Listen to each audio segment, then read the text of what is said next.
Okay. Here we are. We're everywhere. Hi, everybody. So, I don't know. I did some tweaking over here on TikTok, and it said something about um, what I put on the screen could limit what exposure they give the live. So I don't know how that works. I'm just testing out the new TikTok because now they have all of these different settings and stuff. I'm trying to steady these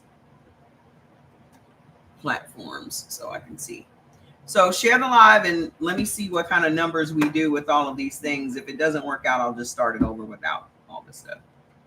But you guys keep asking me all the time, can I move this? Ooh, there we go. That might help. Down there. I can't say external websites or anything. So I have to put it on the screen. So I'm trying to be strategic, but and I don't know what's going on over here with YouTube. So we'll see. Anywho, so sorry I haven't been around, but I've been very busy. I've been working on, I had to update the Black Sheep Game Room sites with new information and to make it a little more user friendly. And for those of you that don't know what that site is, you can read it on the screen. So I hope you guys can see it. Let me put it where I think you might be able to see the background. It's weird. It doesn't let me do it. The old TikTok used to let me upload a board to have on the screen. Remember when I used to ask you guys if you ate certain foods, if you ate potatoes and all that stuff? Well, the new one doesn't allow for that to happen. So now you got to put it on the screen, and then they're monitoring everything that you put on the screen. Just, what happened to that freedom of speech we had?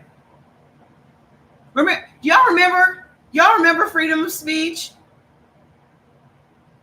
Oh, it was so cool. It was so cool when we had it. Those of you that remember freedom of speech back in the day, do y'all remember?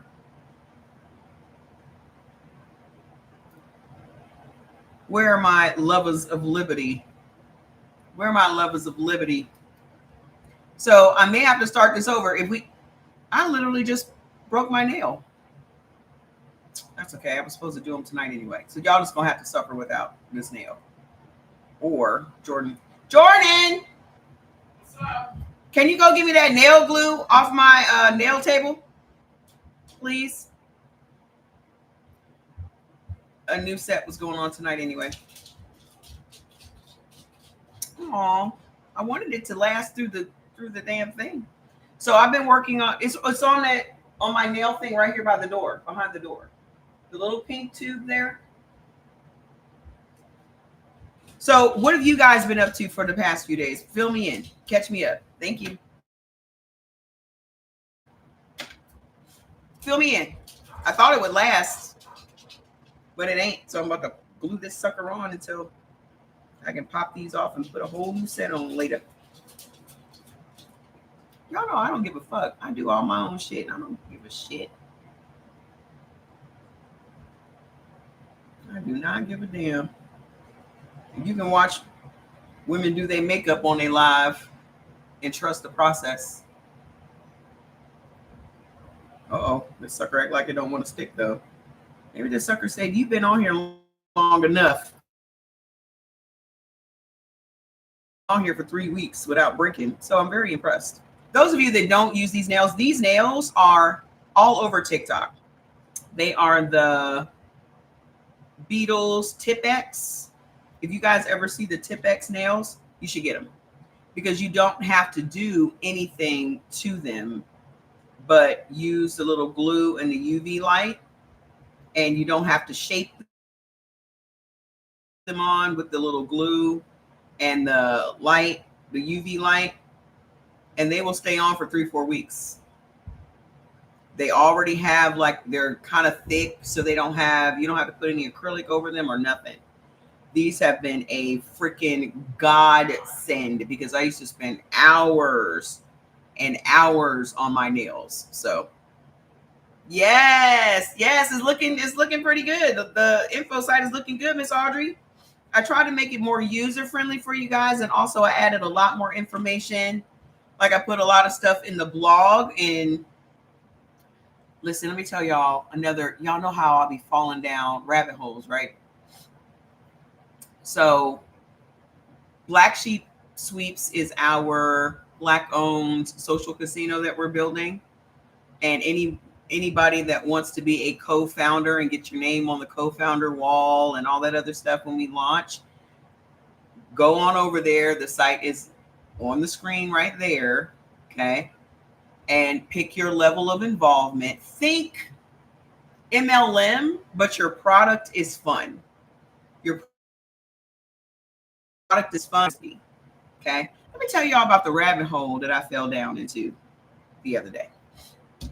Y'all know how I've been discussing with you guys for the past few weeks about Black wealth and all that, because the two things that I'm very, very passionate about is Black health and Black wealth, because I think those two things are tied together.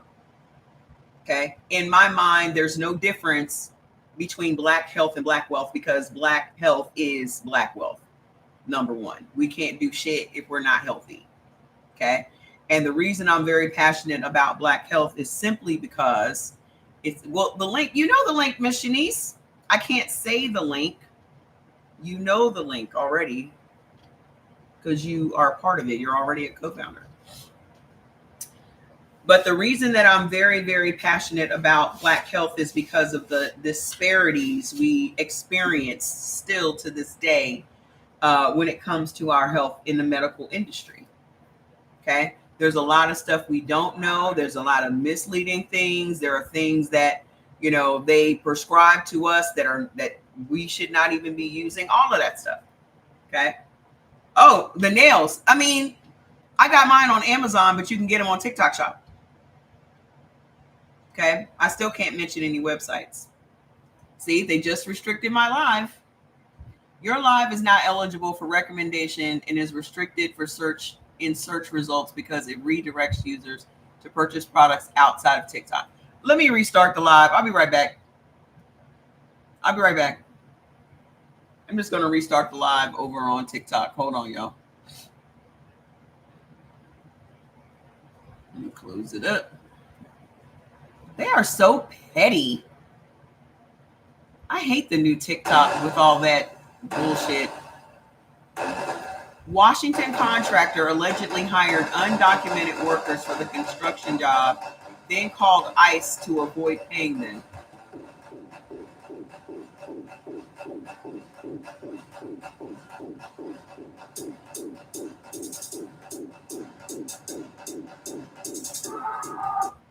Woo! I would rip all that shit up out of there. I would rip it up. Anything I could rip up out of there before I left, I would do it.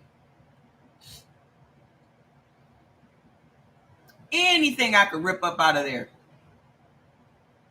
I would tear that shit up before I got a. I'd tear it up. Let me check these settings.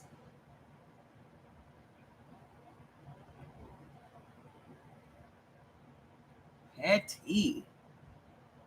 All right, let's see if this works. So anyway, so I'm waiting for it to come back up over here. So where are the YouTube people? Like, what is happening? YouTube is going to get to the point where I just go and upload my replays again, and I'm just not going to be broadcasting over here.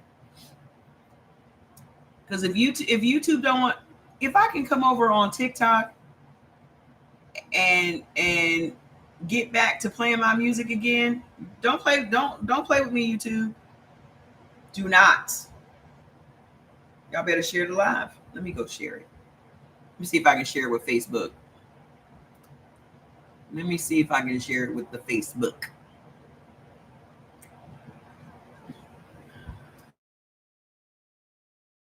Come join the live. I got a bug to put in y'all ear.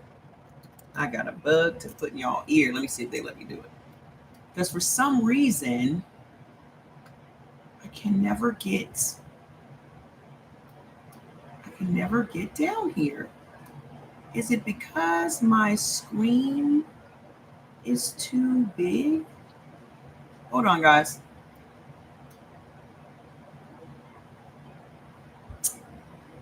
I do not understand. I think it's because I have my stuff too big on the screen because my screen is this big. And so I don't want to have the words and stuff super small. That's what it is, though. Damn it. I don't know how to fix this while I'm here. Oh, well, fuck it. Come on, YouTube. Get it together. Okay, so I'm waiting for TikTok. Share the live. Share the live. Share the live. I got some shit to tell y'all. Okay. So you know how it is that I fall down into rabbit holes. Well, the past few days, I have been on this Black wealth journey, just learning our history and all of that, right? So the idea of Black Sheep Sweeps came up a few months ago because it was my niece that put me onto it because she's been doing it for the past almost 4 years. And she's the one that introduced me to this whole other thing, right? So she's doing it, but she's not doing it for Black people. She's just doing it. You feel me? Which I think is a very much missed opportunity for her because that's not how she's positioning it. She just wants to be a bad bitch on top of, running a gambling, for lack of a better word. Okay. I, on the other hand, my mindset is completely different. And this is why we bumped heads with the idea, because how I wanted it positioned is to help everybody. Us, though. Us. Help. Not just bring in players, but to have us win in the industry, period. Okay? That's my mindset. I just want, and I've always wanted Black people to make money. If that sounds racist to you, it's because you're listening with racist ears. Okay? I am very much unapologetic when it comes to minorities making money. Very much. Okay? Because what y'all need to understand is every minority takes care of their own group. The majority, we can go ahead and flip that because as we know, people of color make up the majority of the world. I am in no way, shape, or form going to apologize for wanting to make sure Black people are taken care of. Okay? It does not, you can call me all the racists and you're a racist. Well, if that's what you want to go by, that's fine. I don't care. That doesn't bother me. Okay. So the rabbit hole that I fell down, in particular the other day, was about where was this Black wealth? Where was this Black wealth created? Okay. Because if you listen to our oppressors, if you listen to the history that they try to wipe out, you will never know where all this Black wealth came from. Remember me talking to you guys about how it was that our government had created this propaganda video called The Secret to Selling the Negro. Remember me telling y'all about that? You went to YouTube because you fired TikTok. Yeah, I'm kind of back because unfortunately they have the better software. I mean, TikTok is better in a lot of ways and worse in a lot of ways. So it is what it is. You got to take the good with the bad. So when it to the Black wealth that they were trying to take from us, okay? I'm trying to get this so it doesn't shake TikTok. Just bear with me, guys. I'm trying to get it so it doesn't shake. There was a targeted effort by our government to take the wealth from the Black community and share it with the white community. Okay? What book are you referring to? Nobody, Nobody knew that this was going on. Okay. Nobody knew that white people were in on this elaborate plan to sell products and services to black people. The black people didn't know that. Okay. So the civil rights movement was literally the backbone of that. Okay. The civil rights movement, where our people, our ancestors were beaten and bitten by dogs and sprayed with water hoses just so we could sit and eat in restaurants, just so we could ride at the front of the bus and not the back of the bus, just so we could have voting rights and all these other things, right? That also was a scam. That was something that was set up to make us feel good about pouring our money into their communities. Okay? Because if you can go and eat at the white restaurant, why would you want to eat at the black restaurant? Because now you're equal, right? But even to this day, they still don't want us around. They just want our money. If you really want to see an accurate depiction of our history as far as black wealth, you need to go watch The Godfather of Harlem. How many of you guys have watched The Godfather of Harlem? The Godfather of Harlem was not even on my radar until after my research came about. Put in the comments if you guys have watched that show or if you're watching it now. Put in the comments if you're watching it. Put in the comments if you have seen these movies, Harlem Nights. Have you seen Harlem Nights? What about Hoodlum? What about American Gangster?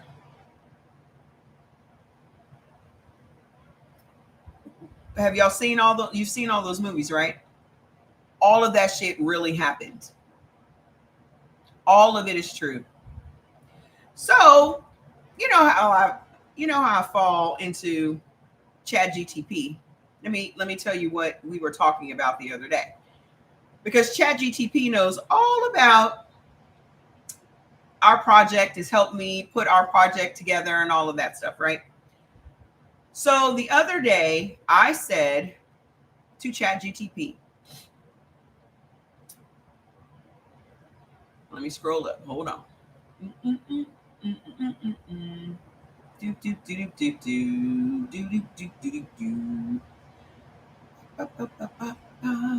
Okay. I got some stuff in between here. Hold on.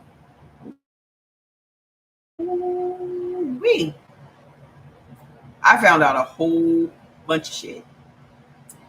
So there is a history that we don't know about. Okay. I asked this question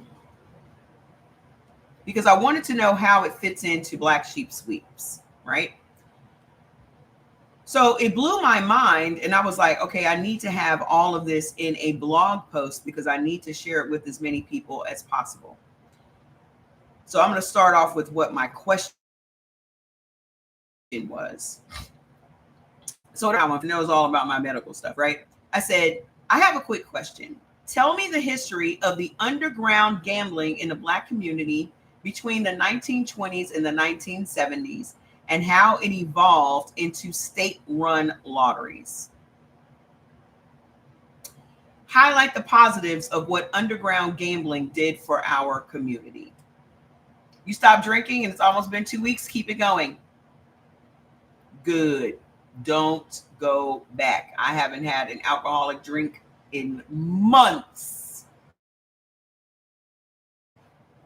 And we go out and we do our stuff. I just drink non-alcoholic stuff. We went out the other day to a happy hour at this Mexican place.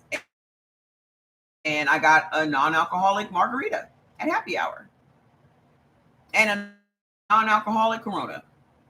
So there are so many mocktails, and I mean, we've come a long way with all of the fake beers. You can't tell the difference between a real beer and a fake beer. anymore. You really can't. Because all of the companies, all of the regular beer companies make non-alcoholic beers. Okay. So you can get all kinds of mocktails and all that stuff. Okay. So he said, hey, Mama Trey, that is a rich topic. There's not a perfect official history because much of the underground gambling by Black folks was undocumented and suppressed. But I can walk you through what scholars have pieced together and point out how it evolved, and yes, spotlight some of the positive roles it played in our communities. Then we can compare that to state-run lotteries and trade-offs. So in between the 1920s and the 1970s, remember, Black people had more money than all the other races of people from the 20s through the 50s.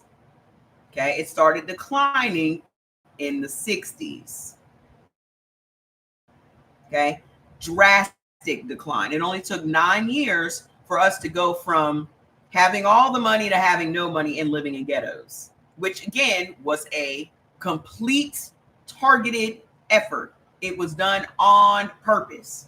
Okay, so make sure you guys share the live so you can learn these history lessons. Okay, so to understand why underground gambling flourished in Black communities, we have to see where doors were closed. The reason Black people had all of that money, okay, is because they did not allow us to put our money in their banks. They did not allow us to participate in their industries. They did not allow us to have mortgages. So when we had housing, we had to buy it with cash. And the reason we had cash is because we couldn't invest. We couldn't put our money in their industries. So we were basically hiding money under the mattress. Okay. So during these times, we still didn't have, hi, I've been around, just here and there. Okay. So economic exclusion, banks, insurance, formal investment opportunities, and even small business loans were often inaccessible to Black people under Jim Crow, redlining, segregation, and racial discrimination. Mind you, this shit is still going on today.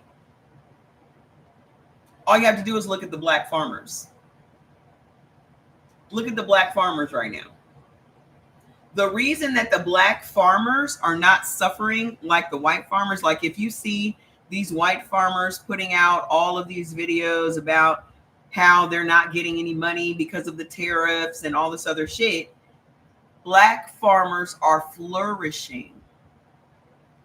It's been a complete shift from Black farmers being the ones crying, not supporting their farms and all this, that, and the other, to the Black farms are now flourishing and the white farms are now suffering. Do you know why it is that the Black farmers are flourishing? Because they were never given the opportunity to get the government help.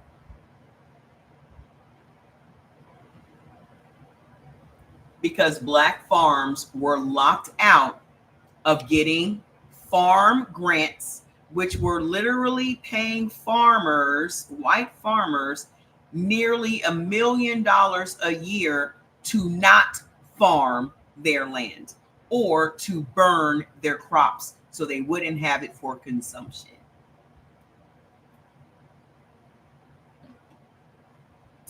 They were not giving Black farmers those grants. And now here we are. Black farms are flourishing because they didn't have to depend on the government, because the government wouldn't allow us to. Just like in the 20s.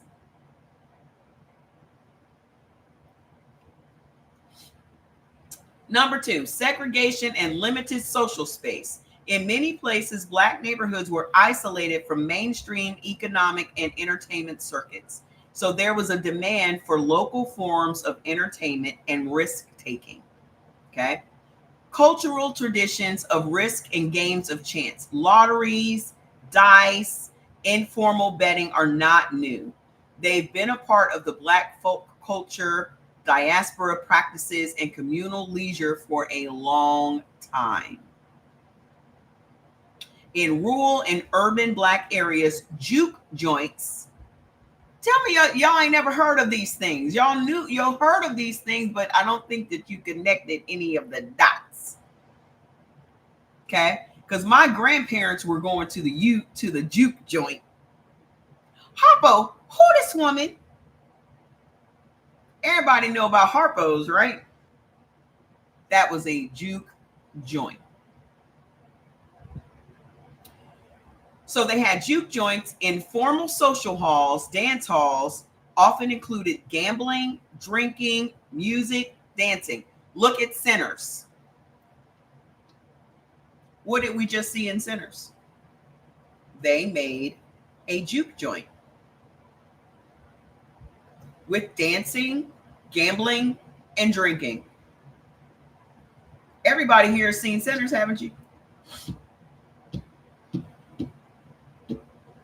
That's what the twins were doing, building a juke joint. And you remember how the white man was treating them, not letting them buy the building and all of that? Remember? They closed it down. So these places were private retreats, ways for people to gather away from white oversight and the everyday pressures of segregation. Okay? The numbers racket, call policy, somebody just put it in there, right? The numbers racket, policy, and the game. These were all the names used for the lottery. One of the most documented forms of underground gambling in Black communities in the 20th century was the numbers game, sometimes called policy. Who was it that put that in the comments? Put it up again. In earlier forms. Here's how it generally worked. People would bet small sums, often pocket change, on a number, say 3 digits. Okay? Exactly. The winning number might be derived from a publicly known source. For example, financial tables, daily stock index, or published number to reduce claims of cheating. Collectors, which were called runners, would go door to door or operate from small shops, collect bets, and pay winners. Okay? You remember all this? In New York, particularly Harlem, so I told y'all, go watch Godfather of Harlem if you're not familiar with all of this. By the 20s, the numbers game had become a major industry in the Black community. By mid-1920s, there were dozens of bankers, which are operators in Harlem, called kings or queens. Hoodlum, Harlem Nights, American Gangster, because Frank Lucas got his start with Bumpy Johnson. Bumpy Johnson was the one. Him and Madame St. Clair, and a couple of other ones are made famous, and they made these movies. Okay? So even if you look at the white movies, they were more into the smack dealing type of shit, right? But we'll get to that in a minute. So sometimes the wealthiest operators, called kings or queens, sometimes owned real estate, cars, invested in their own communities. For example, Casper Holstein. You think that sounds like a Jewish man, but it's not. He's Black. Is one such figure. He used part of his proceeds to fund charitable efforts and to support Black advancement. Then there's Stephanie St. Clair, Madame St. Clair. You guys remember in Hoodlum, she was played by Cicely Tyson. Okay? So in Harlem, a well-known woman leader in the underground economy. She ran numbers operations in the 1920s and 30s, resisted corruption, and used her wealth and influence to advocate for the Black community. She funded local causes, publicized police corruption, and tried to keep the operations under some self-discipline. Hey, Lindy. In Chicago, too, Black operators ran gambling operations, slot joints, The Black Gambling King of Chicago used profits to expand real estate holdings. Okay. These underground operations were risky.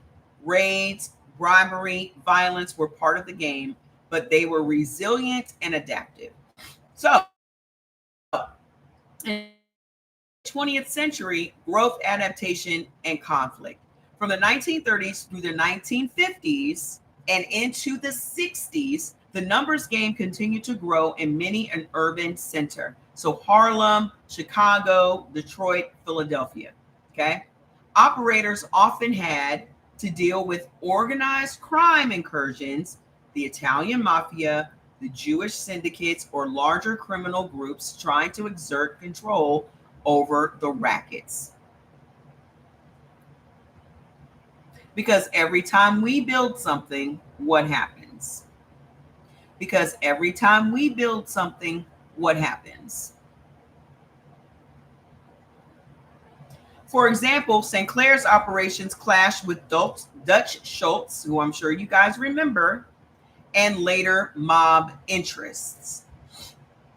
There was an internal evolution, more sophistication, reconciling the need for security, cutouts, and paying off corrupt police and official compartmentalization.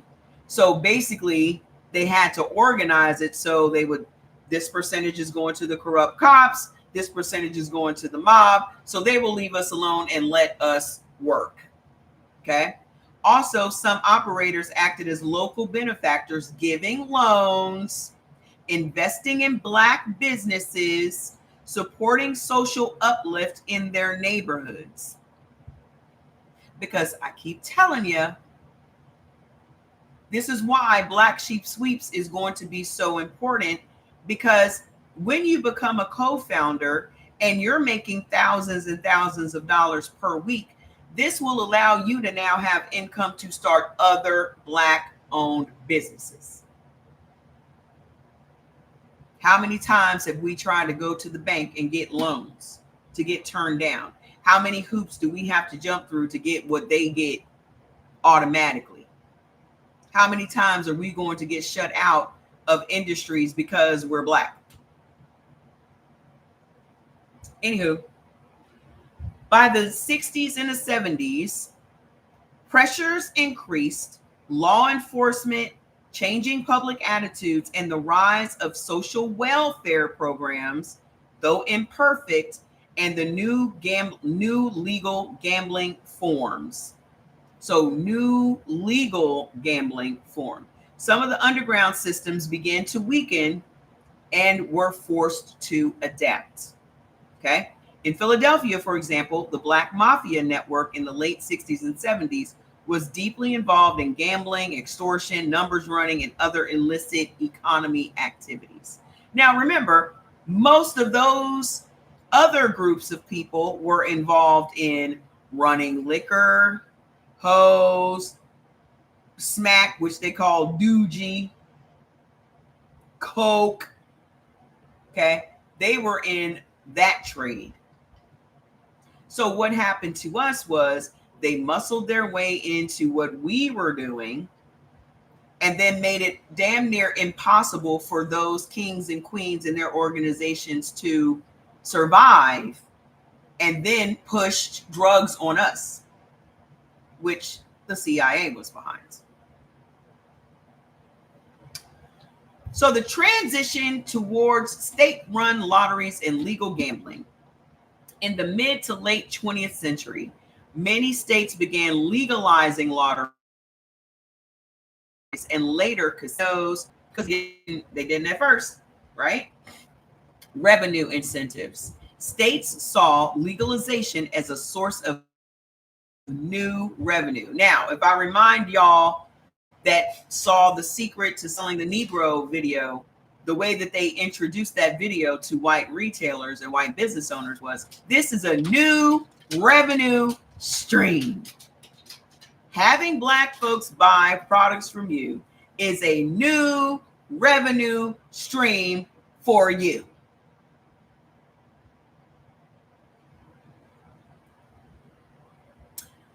So the state saw the legalization as a source of new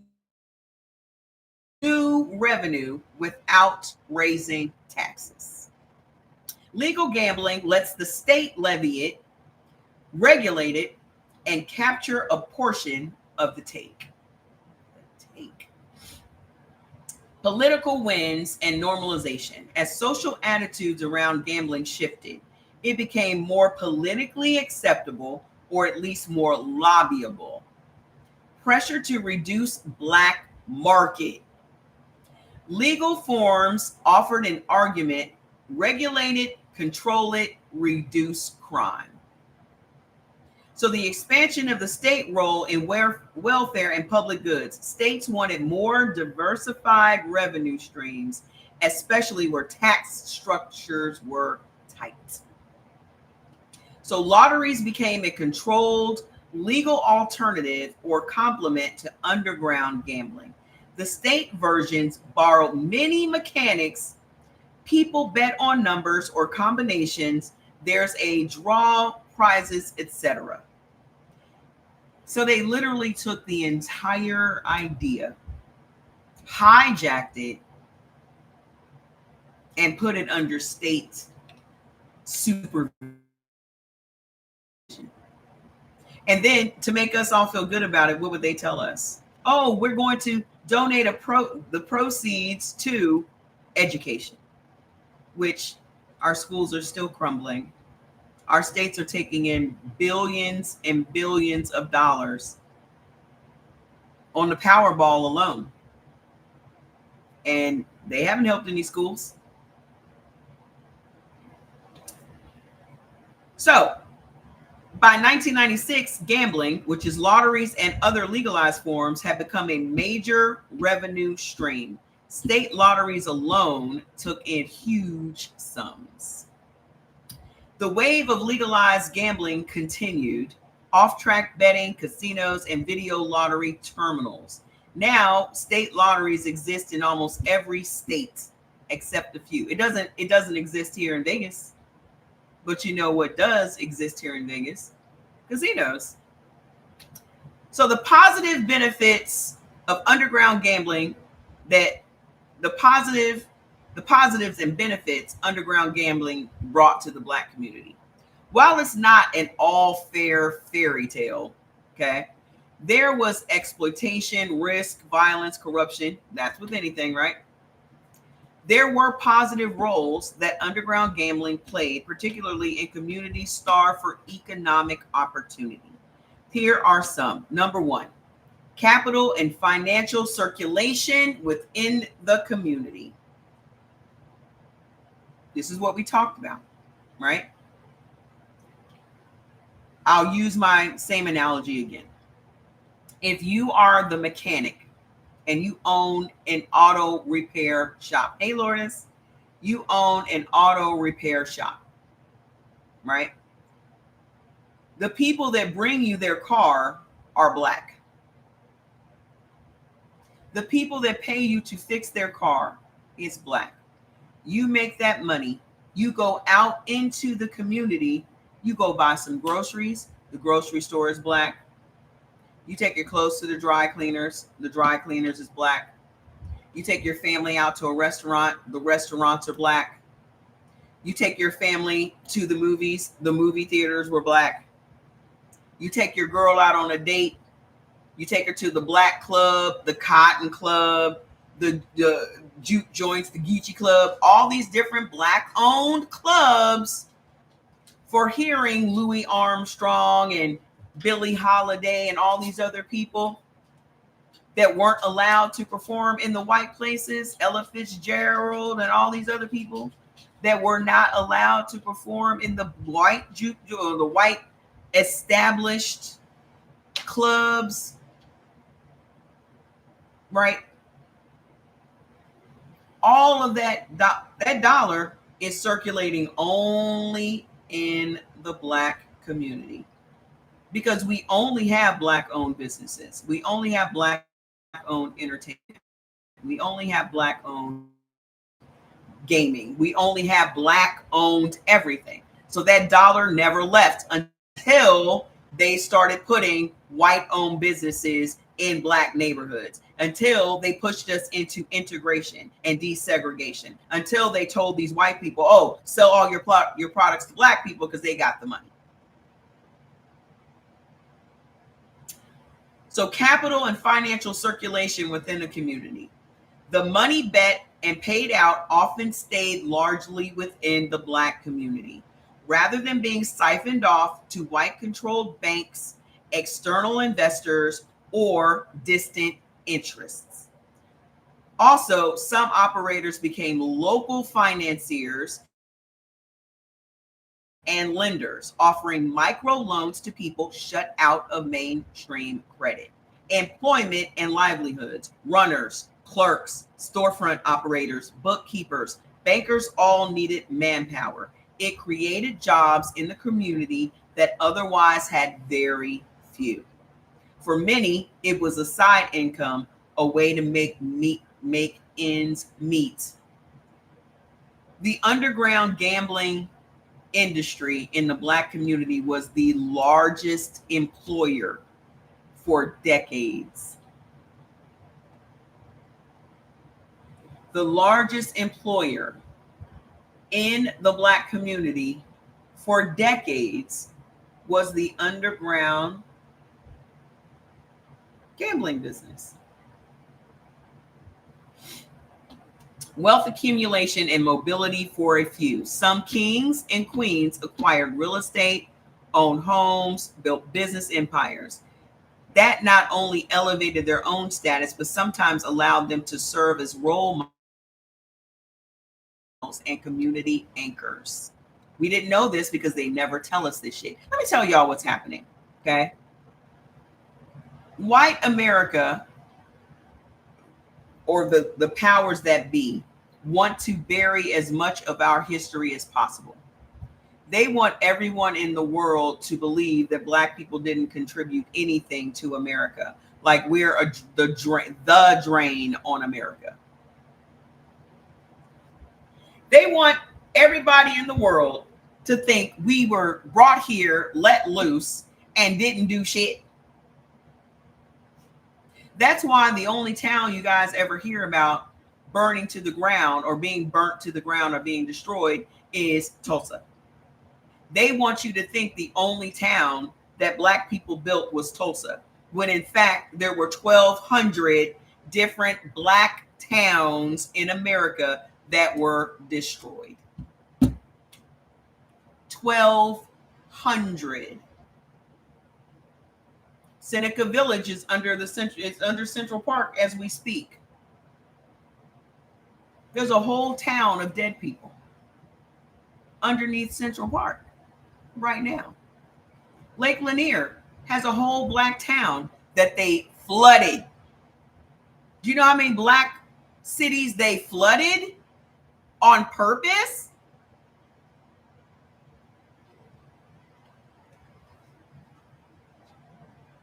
Flooded the towns, killed everybody, men, women, and children. Never to be heard from again. Deep, dark secrets of America. All of this in an effort to make black people believe we didn't contribute shit, and to make white people believe we didn't contribute shit. When in all actuality, just about everything in this fucking country was built by us, including the White House that is being demolished as we speak. I fucking cried out of frustration just yesterday. I cried out of frustration yesterday that I am powerless to do anything about what is happening in this fucking country. That is frustrating to watch what our slave ancestors built being torn down by that piece of shit. We are literally watching the White House morph into a Russian oligarch's house. Have y'all seen the Oval Office? Have y'all seen the gaudy gold embellishments he's put all over the Oval Office? It looks like Vladimir Putin's office. Go look. And now you're building a 90,000 square foot ballroom? as an addition onto the White. Have y'all seen what it looks like? The whole White House is only 55,000 square feet. You're building a 90,000 square foot addition that doesn't even match the White House. It doesn't even look like the White House. Then he's putting up an ark named after himself, an ark like they have in France, an ark like they have in New York. He's putting one up as a monument to himself. Monuments are usually made after a person's gone.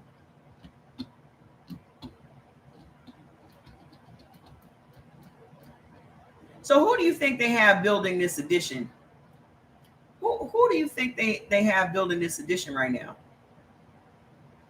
Y'all so naive that y'all don't think that Hispanics are building that addition right now, and then they're gonna be deported right out of this country when it's done? I can't believe that they're letting it happen.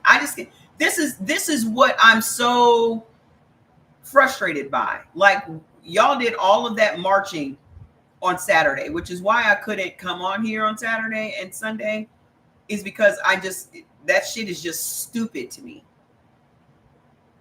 Y'all to me, it's almost offensive. Share the live. It's almost offensive to me and to my ancestors that fought and died for me to be here, for my son to be here, for y'all to go out and, to me, make a mockery of protesting. You didn't ask for nothing. You made absolutely no demands. You had no results. Like, all you cared about was crowd size. When those other people march in those other countries, there's smoke in the city. They are coming there to turn shit around. They are coming there to kick people out of the federal buildings. They're coming there for a fucking do-over. We put on fucking Halloween costumes and fur costumes and had DJs and shit, which, if black people had been out there, it would have been a totally different thing. It wouldn't have been none of that. It wouldn't have been none of these good times. It wouldn't have been none of that. Nobody was arrested. It wouldn't have been none of that. There was no hate. Everyone was loving on each other. Bullshit.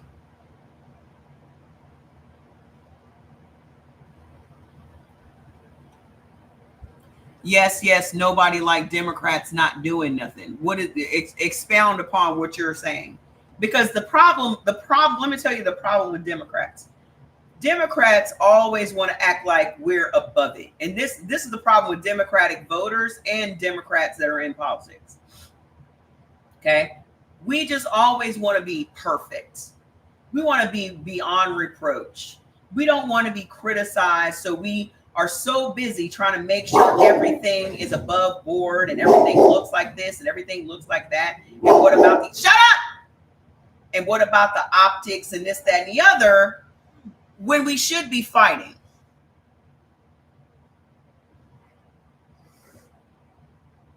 That's where a Gavin Newsom and all these other people are. But again, they still want to take the legal route. They want to take the I shame you route. And that doesn't work on these people. We be too nice. You cannot shame the shameless. I say that shit all the time. No, I was asking you, Sonia, what you meant by that. Okay? I was asking you what you meant by that. Let me move this out of the way so I can see y'all's stuff.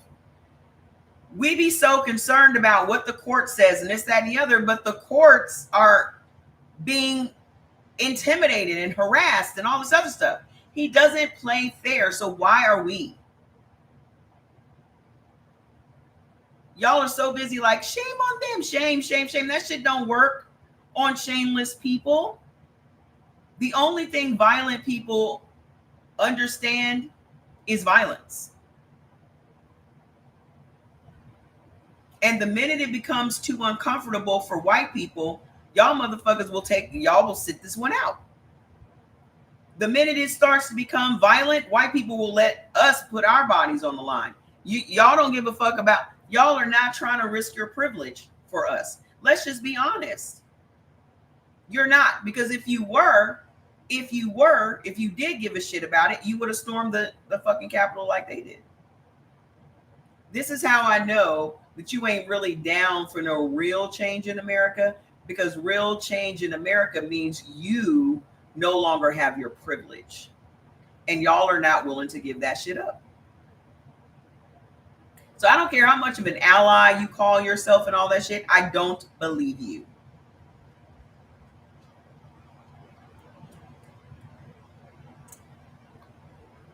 You can wear all the little blue bands on your hand to prove that you voted for Kamala Harris and that and the other. I don't care. I don't believe you. I don't believe you. Okay. Yeah. They're okay with us going out there and putting our bodies on the line because that's what we've always done. Black bodies are indispensable. There's an endless supply of us, and they don't give a damn about how many of us are sacrificed. That's the history. That's the entire history of America. They do not care. So all of that talking and all the protests and if you didn't demand anything, if you didn't sit up and say we're going to disrupt this shit until this is done, then it was fruitless. You just did it for optics. You did it to be performative. Period. And then this is the real insult. Them motherfuckers did it for 2 hours. That's why I call it a fucking pep rally. Y'all had a high school pep rally. That wasn't a protest because you didn't protest anything. You had a 2-hour pep rally. You know what our people did for fucking voting rights? Walked everywhere for a year. What would Jesus do? Flip a table. Y'all act like Jesus was nonviolent. Y'all act like Jesus was not out here preaching. Y'all act like Jesus was just, see, y'all have convinced yourselves that Jesus was a Buddhist. That's what you did. Y'all convinced yourselves that Jesus was nonviolent. Y'all convinced yourselves that the people that ran with Jesus were nonviolent. Y'all have convinced yourselves. In order for you to convince us, you've convinced yourselves that Jesus was nonviolent. Jesus was a revolutionary. You cannot be a real revolutionary without flipping some tables. He might have flipped it at the Last Supper. But since this is a fairy tale that we're talking about and not facts, we can theorize all damn day.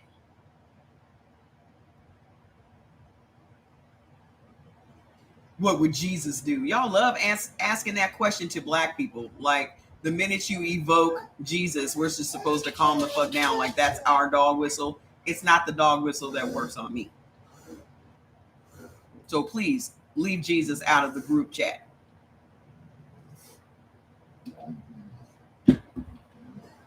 Oh, I bet if I invoke Jesus into the conversation, she'll calm down. That's never worked. It's actually made me worse. So you may not want to do that. Because the Jesus in your mind is not the Jesus in mine. Your Jesus doesn't look like my Jesus at all. Not even. Okay? If you go by a description of Jesus, he looks like a black sheep to me. He looks like a black sheep. Jesus was a black sheep. He was the black sheep. He was the one saying shit nobody was supposed to be saying. He was the one that didn't go along with the get along. He was not that guy. That's why black sheep is an apropos name for what it is that we're doing right now. We are creating something that is against the grain. We're not even creating something, we are recreating something.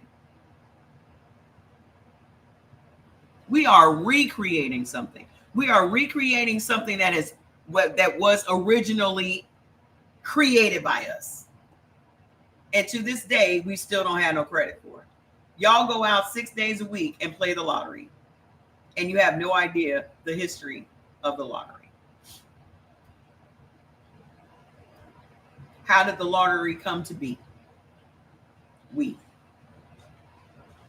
How did the lottery come to be? We.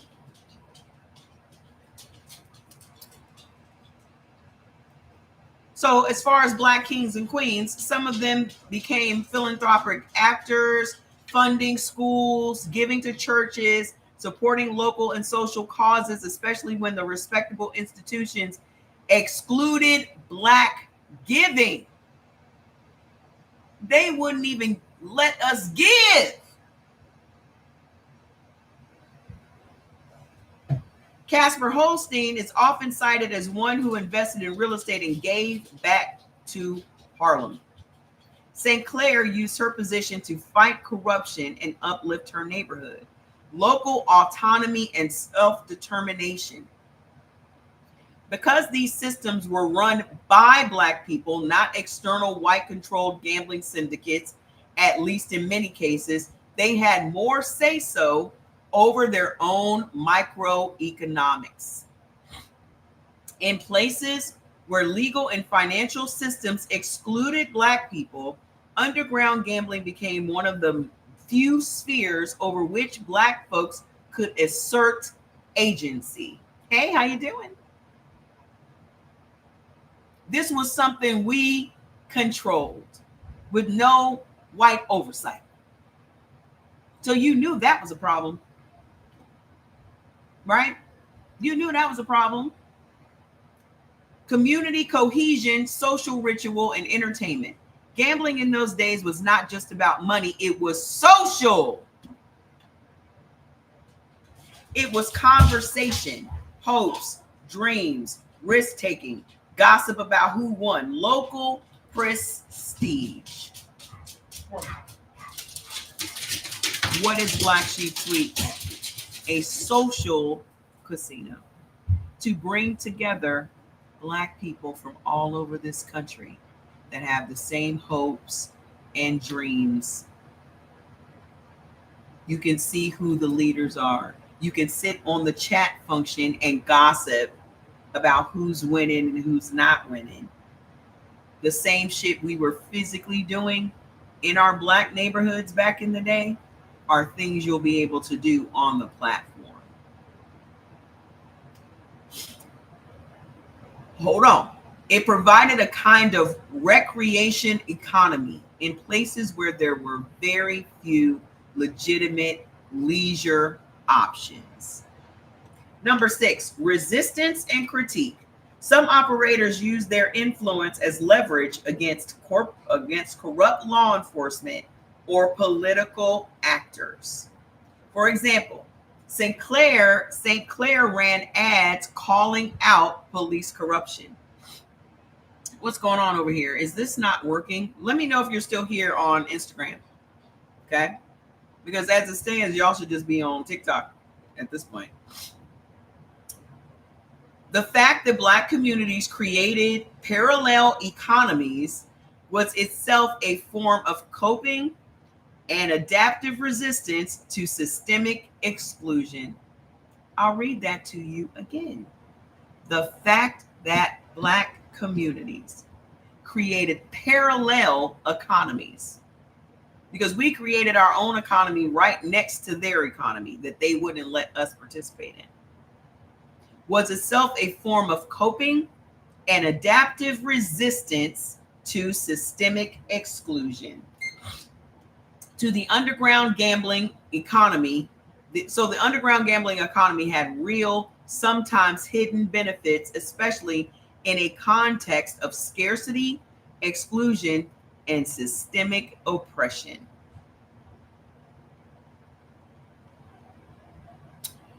So, as you see, right now. As the states legalized lotteries, the landscape changed. Underground gambling lost some of its monopoly or appeal because legal options offered safety, legitimacy, and in many cases, better security and regulation. But the shift also meant that control of the gambling revenue. Yeah, tap the screen, y'all. What's up? I've been gone for some days doing other black sheep work, and y'all just in here like, hello, tap the screens. What are we doing? But the shift also meant that control of gambling revenue moved from local, often black, operators to state coffers, often run by white dominant political structures. Legal lotteries often frame themselves as supporting public goods, education, infrastructure, etc. So part of the money is supposed to come back into the community or state in theory. Where have we seen that? If the lottery is supposed to kick all of these millions and billions to infrastructure and schools, why do we still have to get money from the government for infrastructure and schools? You got billions and billions of dollars every single week going into the Powerball, going into local lotteries, state lotteries. Why is it that our schools are suffering? Why do we have holes in the roads? Why do we not have better bridges? Why do we not? The lottery is the poor man's tax. No, it's not. It's not.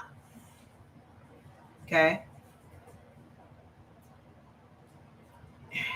I don't even know how to put this. In some way, you're right. Okay, because you're paying into something, and in most cases, you're not getting anything back, right? Because I know plenty of black people that go and play the lottery every single day, and they might hit $40 in a month. Okay, y'all are gonna go spend that last dollar at that lottery. You're gonna get a lottery ticket. Why? Because hope. Because you're hoping that that one last dollar of yours is going to pay off. That's why people play the lottery. That's why people gamble. That's why they do it. Because you'd rather spend that last dollar you have on hope versus spending it on a damn dollar meal.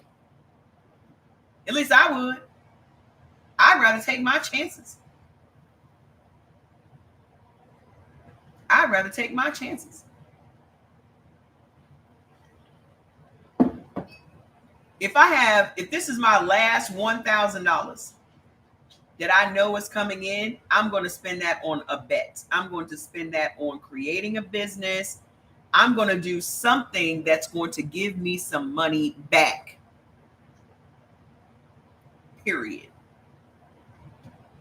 I'm not just going to spend it. I'm not going to take my last $1,000 and pay my rent. Because you still got your utilities, you still got your groceries, you still got all these things that need to be paid. And in a month from now, you're going to be out on the street. I would rather take that $1,000 and give myself a 30 days to hustle up some money from that $1,000. I've done it. I've done it. Especially black folks. Black folks can make $1 out of 15 cents. I don't know what everybody else do because I don't concern myself with what everybody else do. I just know that black people will make $1 out of 15 cents, especially black women. Ain't we? Ain't we? Ain't we gonna make $1 out of 15 cents? We gonna make it work. We gonna make it stretch. We create magic every single freaking time.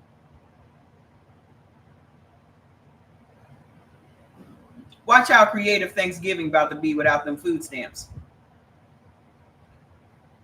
Let's see how creative white people get.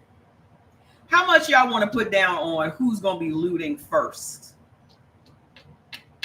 How much y'all want to bet? What's up, Henny man? How much y'all want to bet on who is going to be looting at the grocery store first?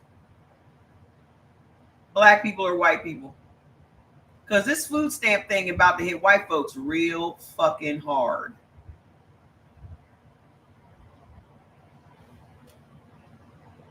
Because y'all can't be as creative as us.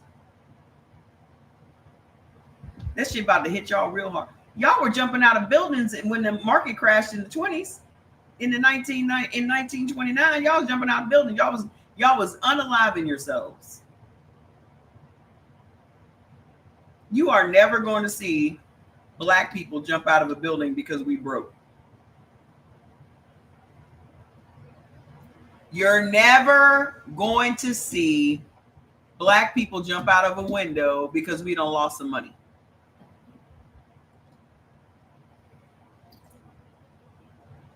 It ain't gonna happen. It ain't gonna happen. We may feel sad about it for about 5 good minutes, and then we're gonna get up and get back at it.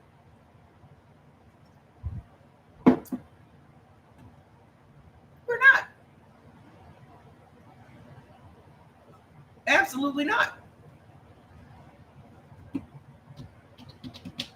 Okay. So we're not gonna do it. Okay. That's why when they the sky is falling. It's not. I mean, and even if it is, what are you going to do to stop it? The only thing that you can do when the sky is falling is to take fucking cover. That's it. Duck and cover, bitch. So the critique is many studies show that lotteries tend to exact disproportionately from low income and minority communities.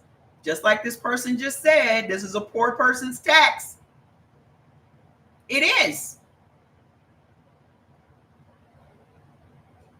It absolutely is. Some of the uplift that underground operators did through direct reinvestment or local patronage is no longer possible under state-run models. So at least the Bumpy Johnsons of the world, the Stephanie St. Clairs of the world, the Casper Holsteins of the world were putting money back into the community. What is the state lottery doing? Especially for poor and black communities. I'll wait. What are they doing?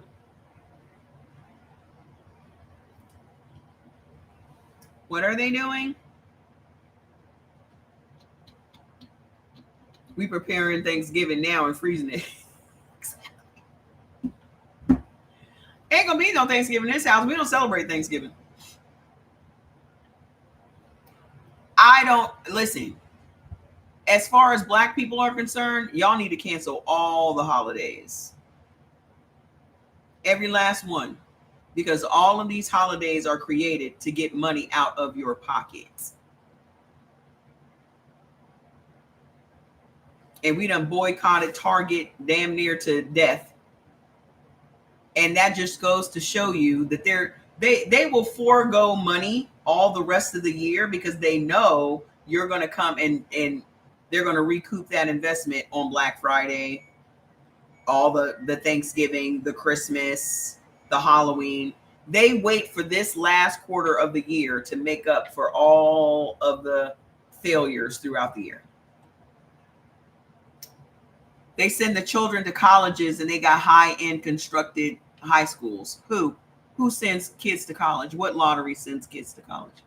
Just put in the comments what lottery sends kids to college. Put in the comments where, who's sending kids to college? I was never a Target fan to begin with, so it wasn't hard for me to boycott Target. Jordy liked Target. I stopped shopping at Target and Walmart years ago. Nope. So that's not hard. But y'all need to cancel Thanksgiving. You know who's going to take that harder than everybody else? Black people. In short, the scale may be larger, regulation more formal, but the connection to community can be more distant, and the balance of benefits and burdens shifts. What it is we can learn. What can we learn and what can we reclaim? Because I'm always talking to ChatGTP in terms of what can we as Black Sheep Sweeps do? The story of underground gambling in Black America is not just crime. It's also survival, creativity, risk, resilience, and entrepreneurial adaptation under extreme constraints. Let me read it to you again. The story of underground gambling in Black America is not just crime, it's also survival, creativity, risk, resilience, and entrepreneurial adaptation under extreme constraints. So it could be argued that since you always want to box us out of these industries, we got to do what we got to do.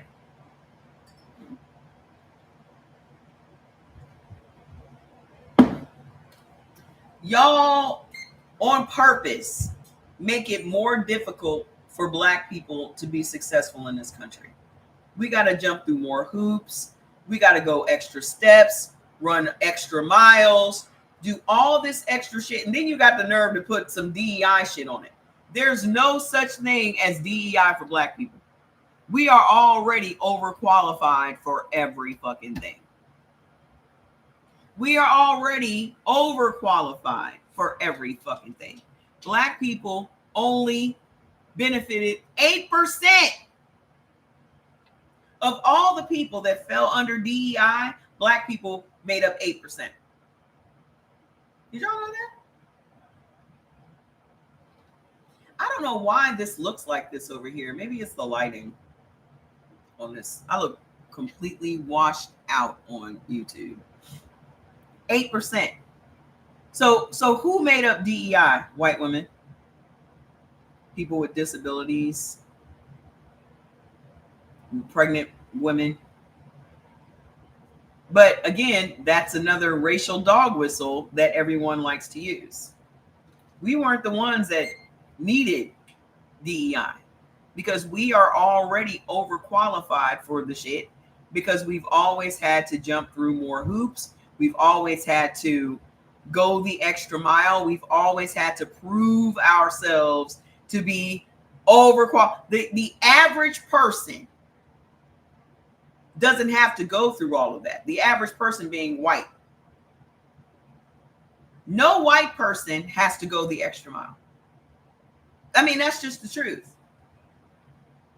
No white person has to do anything extraordinary. Y'all don't ask yourselves why. Why is it that more is not expected from you?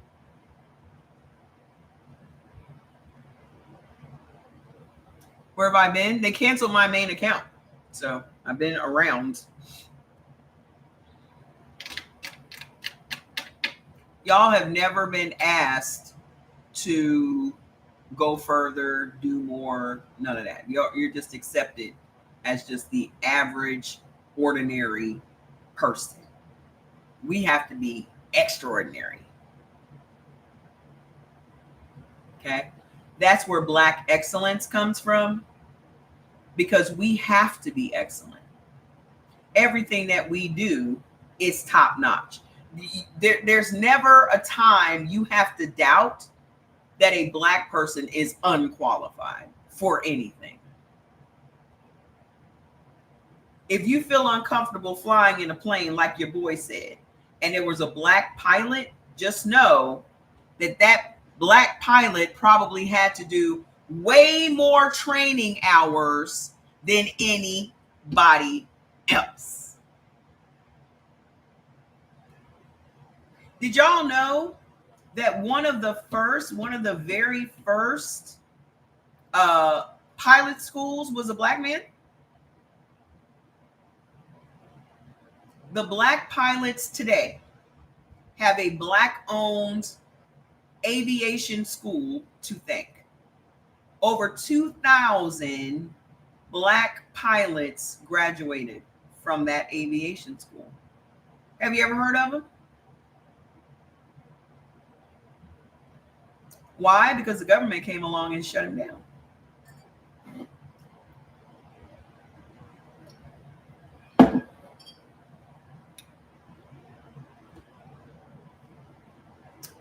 Government came along, shut that down. Now ask yourselves, why is the government interfering and leveling the playing field for white people? Why is it that we can't just be on an even playing field? Why does the playing field always have to be tilted in your favor? That makes you wonder. So the government knows that you guys need help? It's almost as if the government knows in some parts that you guys don't quite measure up. I mean, I would be insulted if I thought about it as a white person. Why is it? But because you love your privilege and you love your position, you don't question it. Right? You just think that you're lucky you were born in the right skin. But I would wonder, why is it that my government feels like it needs to tilt the playing field in my favor? If they thought I was so superior, why is that necessary?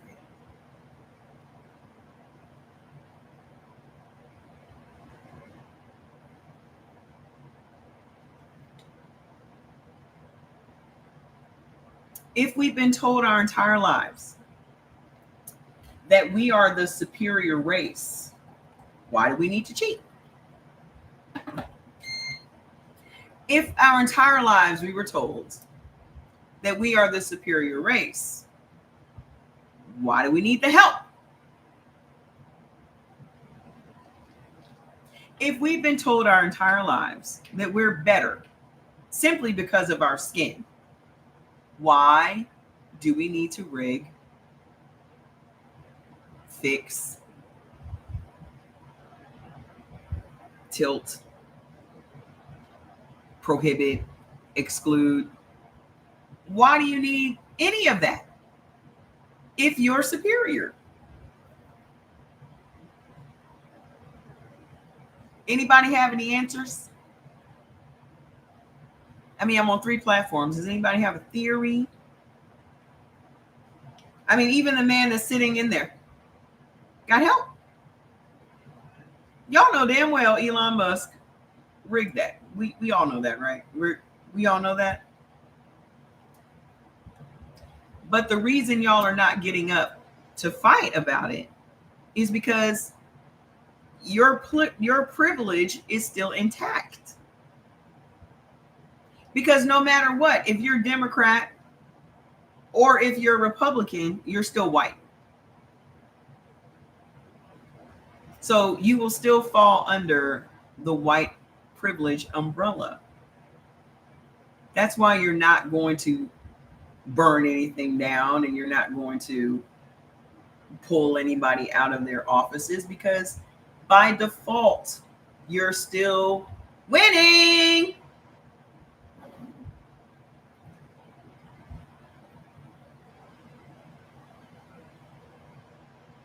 So to make yourselves feel better, you go out here, you march around for 2 hours on a Saturday. And I told Jordan, I said, these white folks about to be insufferable because they really, really want to act like they went out here and did some shit. Like you sacrificed 2 hours on a Saturday. You made a sign on a Friday night. You probably had a sign making party on Friday night because it's so exciting. You went out there and you had a DJ. You were line dancing. You were line dancing for justice? Like what are you line dancing for? I don't understand.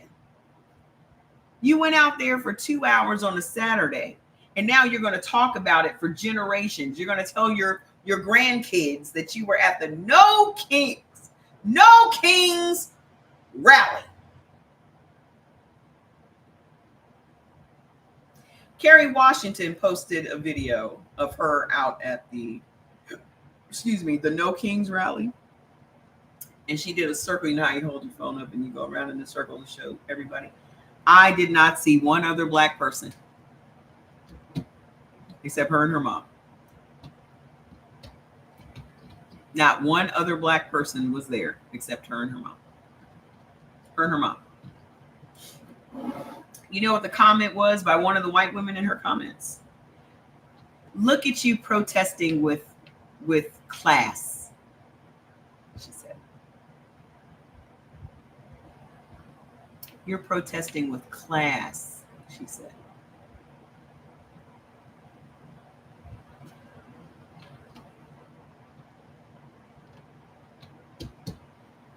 So my comment was, what do you mean by that? Well, you know, that's what I said. What do you mean? What does that even mean? The positives remind us in black underground gambling. The positives remind us in systems that exclude you, people find ways to build parallel economies, circulate wealth internally, and support one another. Because this has been our way of life in America. We have had, as much as y'all talk about black people don't unify and this, that, and the other, there is some truth to that. Okay? There is some truth to that. However, white people are not as united as you think. I don't know why y'all think that they're united. They were fighting each other before we even entered the group chat. British people hate Irish people. They hate Scottish people. They all hate each other. Everybody hates Jewish people. Right? But what's going on in America right now is we are under two countries' regimes, Israel and Russia. America's right in the middle of Israel and Russia, and both of those countries are telling us what to do. Both of those countries are beating us in the head right now. And here's the thing that cracks me up about it.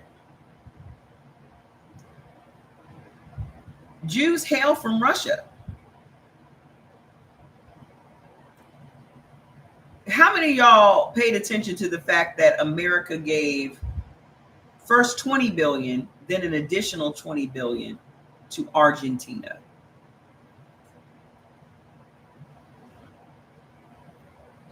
How many of you guys paid attention to the fact that America gave $40 billion to Argentina? Put it in the comments. That's something I don't think that y'all know about, the origins of it and why they did it.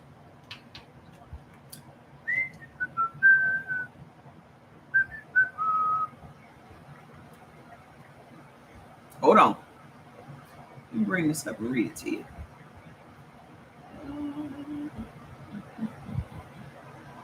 How many of y'all heard about it? What is going on over here on Instagram? Y'all just dead. We don't have no money in this country. We don't have no money in this country because we're giving 40 billion to other countries. We've been lied to and programmed. We as people have the deeper. Exactly. You're exactly right. Let me tell you why. Do y'all have any theories as to, you said that the president was corrupt. Yeah, we're giving money to these other countries. We've been giving $3 billion a year to Israel for decades. But that's also because America created Israel. That's a whole other story. Hold on. No, no, no. Israel's not getting that money. Let me tell you what had happened.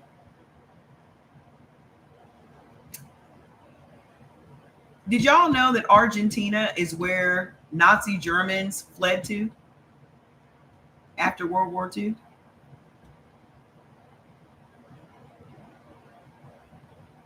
They even said the little guy with the mustache himself had fled there.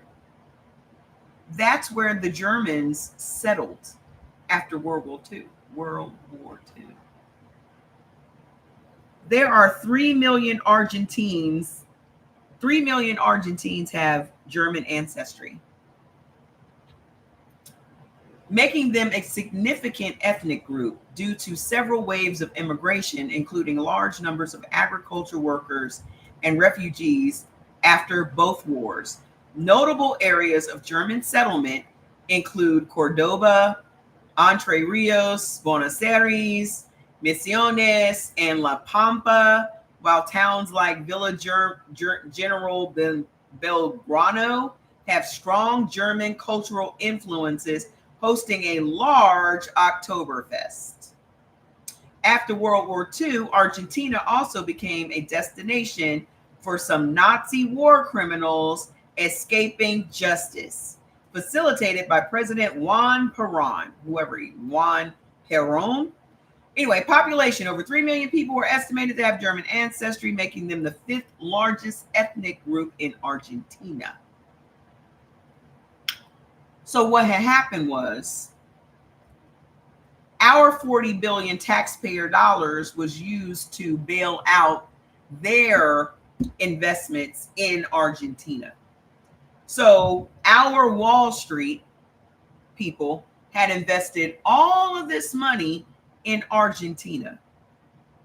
That $40 billion is being used to bail out our investors in Argentina.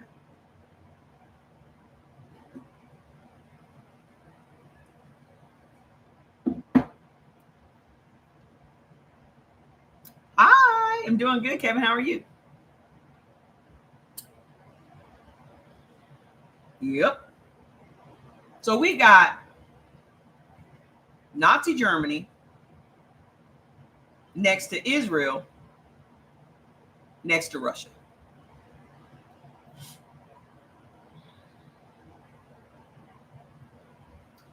But I thought we were supposed to be America first. What happened to America first? As they're canceling food subsidies for Americans,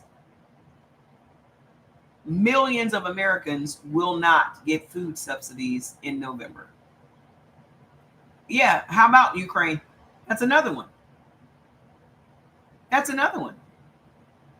However, Ukraine is very important to them because they've invested a lot of money in Ukraine.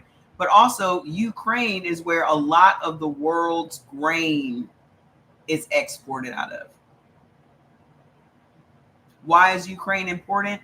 Because Ukraine is who sends all of the grain to Africa. And Russia wants to control that. So all of these other countries that get grain, they get it from Ukraine.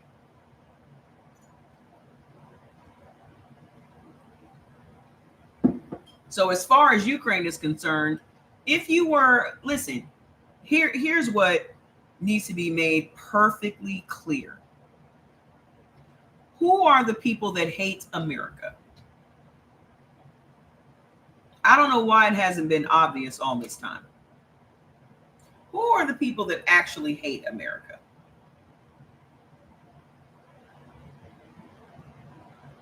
Who are the ones?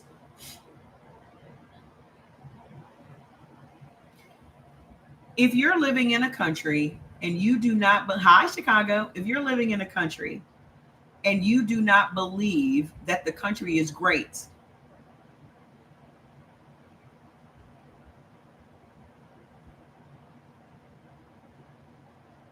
if you are living in a free country where you're free to say whatever you want to say, free to love whoever you want to love, free to be whoever it is you want to be, if you don't think that's great, who is it that hates America. I mean, they say it right on their hat.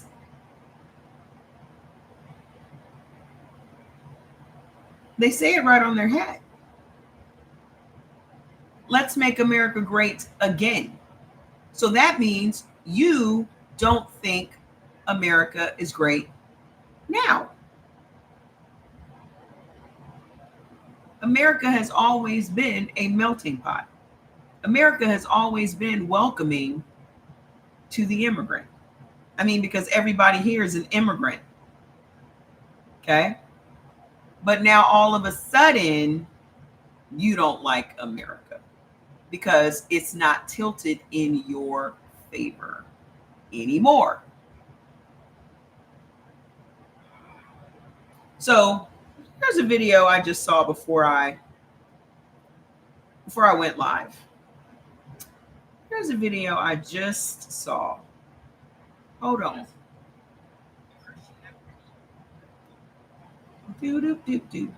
Hang on. I'm gonna let you hear what MAGA says. Let me turn off my glasses.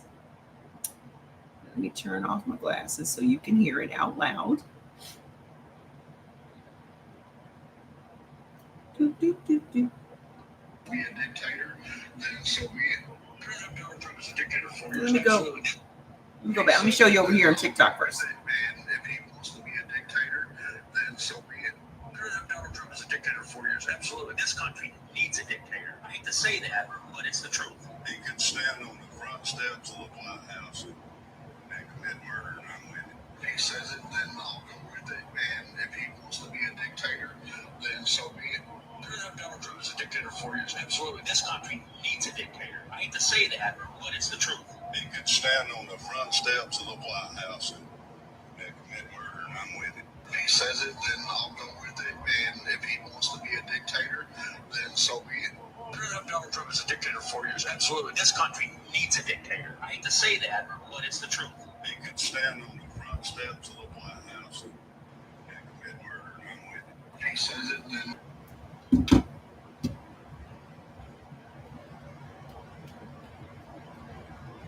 It has never been us that weren't patriots. Black people are some of the most patriotic people I know. Black people are some American loving motherfuckers.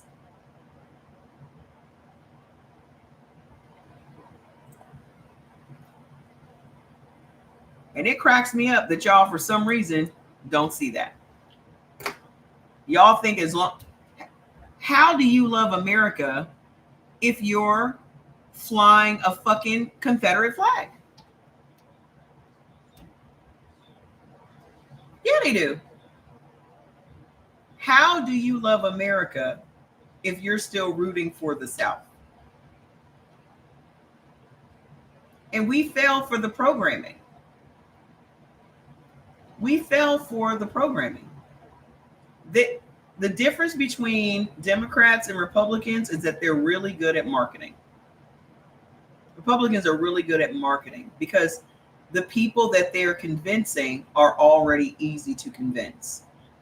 This lady said some shit that I will never forget. The reason that they want the military to be all white is because white men specifically, because white men have never been oppressed. So when you've never been oppressed, you don't know what oppression feels like. You don't question what the orders are. You don't question authority. You don't question any of that because you've never had to. You're not in the practice of it. You're not going to ask any questions. You're just going to do what they want you to do. As far as Black people being in the military, we have grown up in a combat zone. We have dealt with discrimination and oppression our entire lives. So we have learned how to question authority. Something doesn't look right, something doesn't smell right, something's not right. So we have learned how to question authority, and that's what makes us dangerous to them. But if you have an entire army that doesn't know what that's like, because you grew up with privilege, you grew up not having to question anything, you're just going to obey orders.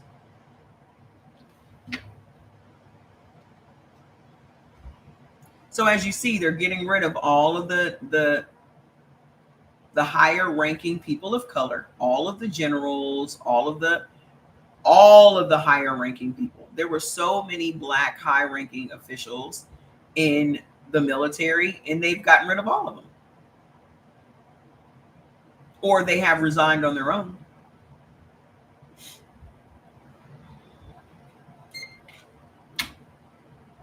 So what we're dealing with right now is we are literally dealing with, and this is something that I've been saying for years, people just will not accept that we are dealing with a full-blown cult.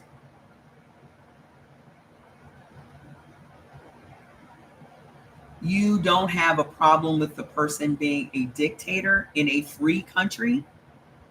When I was growing up, and that's how many of y'all can remember this? When I was growing up, Russia was the enemy.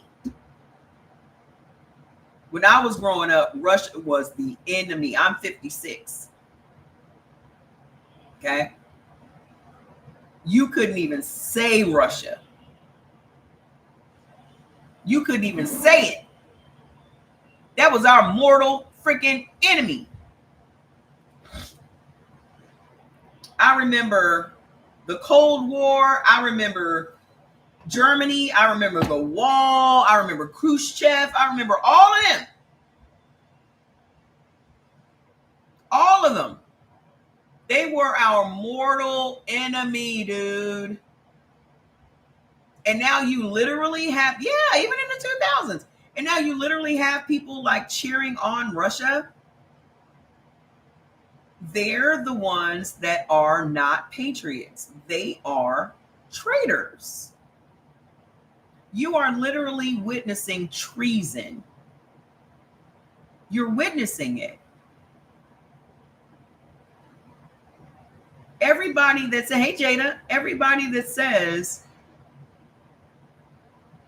I would prefer to live in Russia, then how do you love America if you would prefer to live in Russia?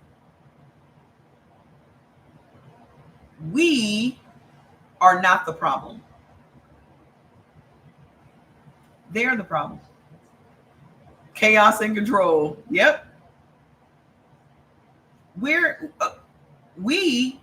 Those of us that like a free society, those of us that actually believe in the Constitution, because you can't sit up and say you believe in the Constitution and you're doing all this unconstitutional shit.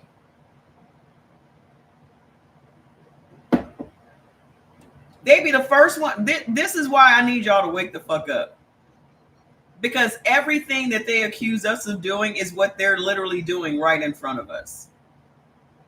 We are not out here doing anything unconstitutional. We believe in the Constitution. We believe in the right to bear arms. We believe in free speech. We believe in all this other stuff. But they are the ones that are trying to get rid of and amend constitutions and are every single day going against the Constitution. The biggest symbol you should see of them tearing down our democracy is them tearing down the White House.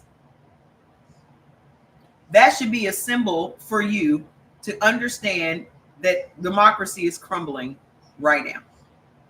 It means nothing to them. They've even taken the Constitution off the website. Them demolishing the White House right in front of our eyes and no one's doing anything to stop it is the biggest symbol you'll ever need to have.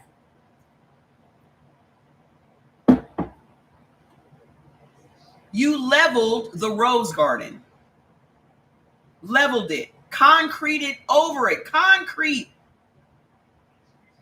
Please be careful because these people listen might be our enemy. Yeah, they are our enemy. Period. They are. I accept that. But we cannot be afraid of speaking out. Did y'all see that Dash Dabrowski has disappeared? Do y'all know who Dash Dabrowski is? You may not know his name, but I guarantee you that you know that white guy. Him and another influencer that talk about Trump all the time and would give us the breaking news, not Aaron Parnas, but the other ones. They disappeared. Their last posts were on the same day. August 8th. They both disappeared. They both had like 50 million followers. If that ain't Russia, I don't know who is. Russia famous for snatching up reporters and shit.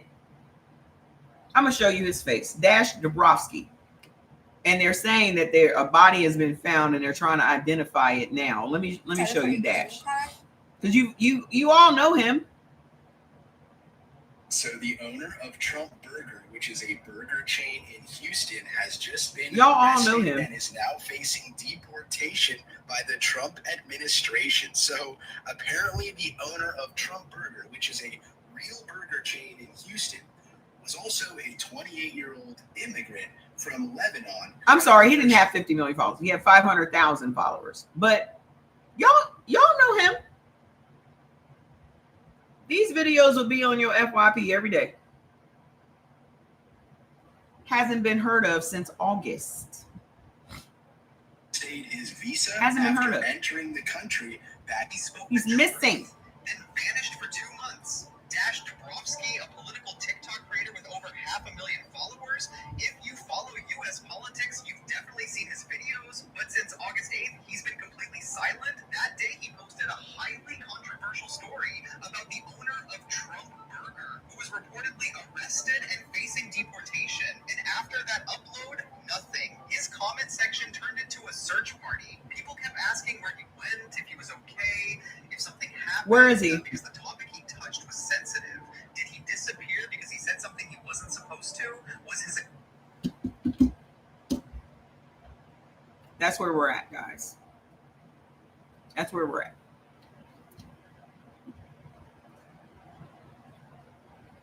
No, because he was an American citizen. So I don't know. Could be. He could have been deported. He might have just been snatched up and sent somewhere else. August.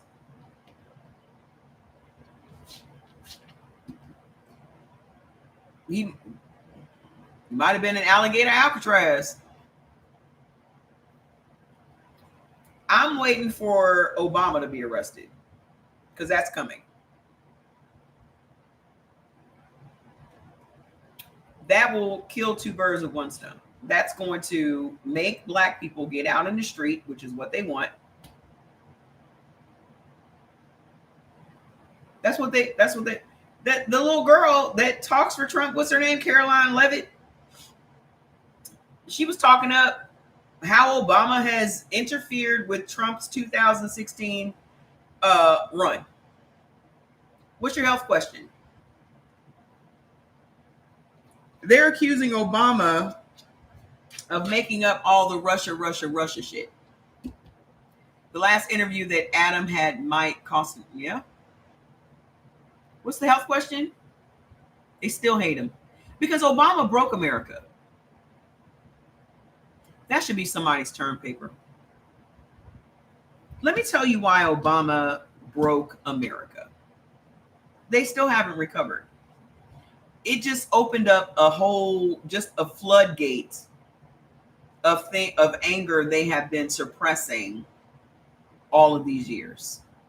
Okay, let me tell you how they broke America. Okay, white America. You've been told your entire life that you are superior to everyone. I've been thinking if President Obama gets harmed, the world is definitely, for sure. Yeah. But I mean, even when Obama was president, there were policies that I didn't agree with. I'm very fair when it comes to policies and things like that. That's how I know that Trump is who he is because I pay attention to the policies and all of these other things. There were policies that I didn't like from Obama. I didn't vote for Obama because he was black. I voted for him because he was the better candidate, just like Kamala Harris. The woman had damn near 35 years of government experience next to somebody that doesn't have any government experience other than the 4 years that he had and 1 million people died on his watch.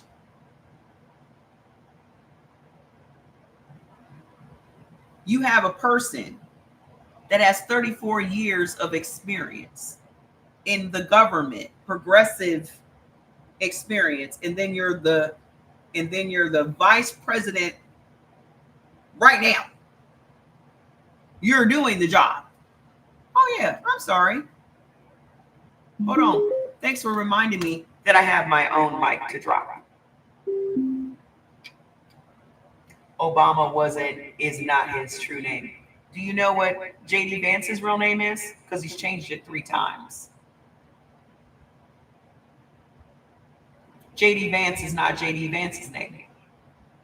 So before you come up here talking about what Obama's name is, you should probably go figure out what JD Vance's name is. He's the president, vice president right now. So you might want to go look that up and ask yourself, why did he change his name 3 times?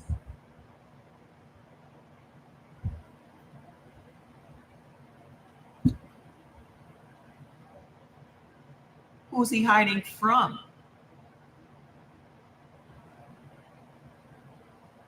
Okay. The last time when he changed his name to JD Vance, it was right before he married that Indian woman that he's married to.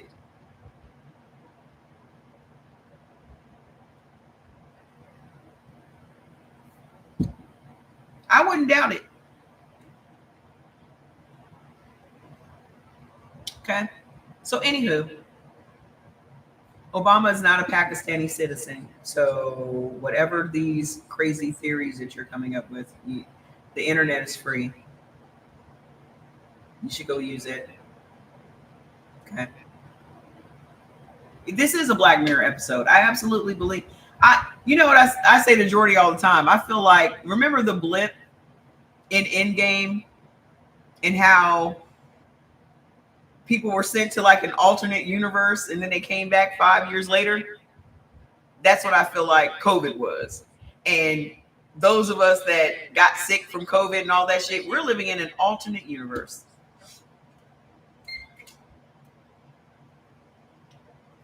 I believe in the real world, there's normalcy. But for those of us right now, we're living in the blip. We're in the blip. You know how Peter Parker, how Spider-Man was gone for 5 years and they came back? That's what's happening. Because this shit is crazy. We're living in bizarro world. This is bizarro world. It really is. Because how could someone be allowed to do what they're doing in just a short period of time? Like, this man has blown up America in just such a short amount of time. Like, we got 3 more years of this shit. Have y'all thought about that? We got 3 more years of this shit.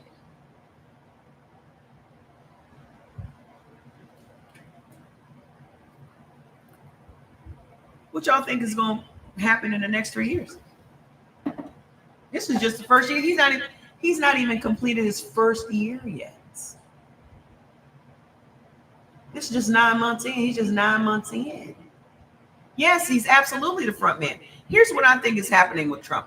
I think that they know that he has dementia and they are showing him crazy shit and he's believing it. So he's going out here believing that America is in a way worse state than what it really is. He's just a useful puppet. He's always been a useful puppet. This is why he thinks there's a war going on in Portland when people are wearing Halloween outfits and dancing outside. He definitely has congestive heart failure. Absolutely.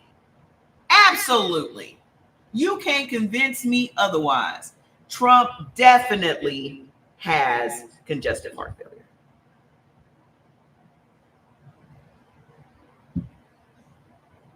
That man's got pitting edema worse than I did.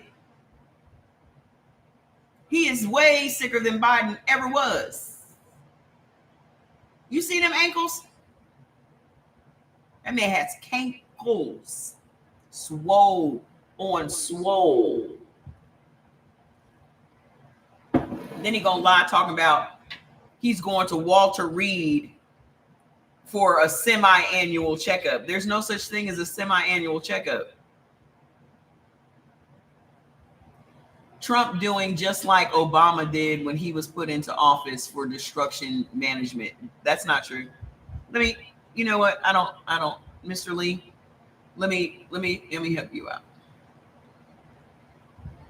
Okay? You can stay and watch, but I'm going to shut you up because you're just saying crazy shit. If Obama had done even a third of the shit that Trump has done, he would have been dragged out of there by his feet screaming. These people were upset that this man wore a tan suit at Easter. That was the biggest scandal he ever had. He wore a tan suit. And y'all were mad about it.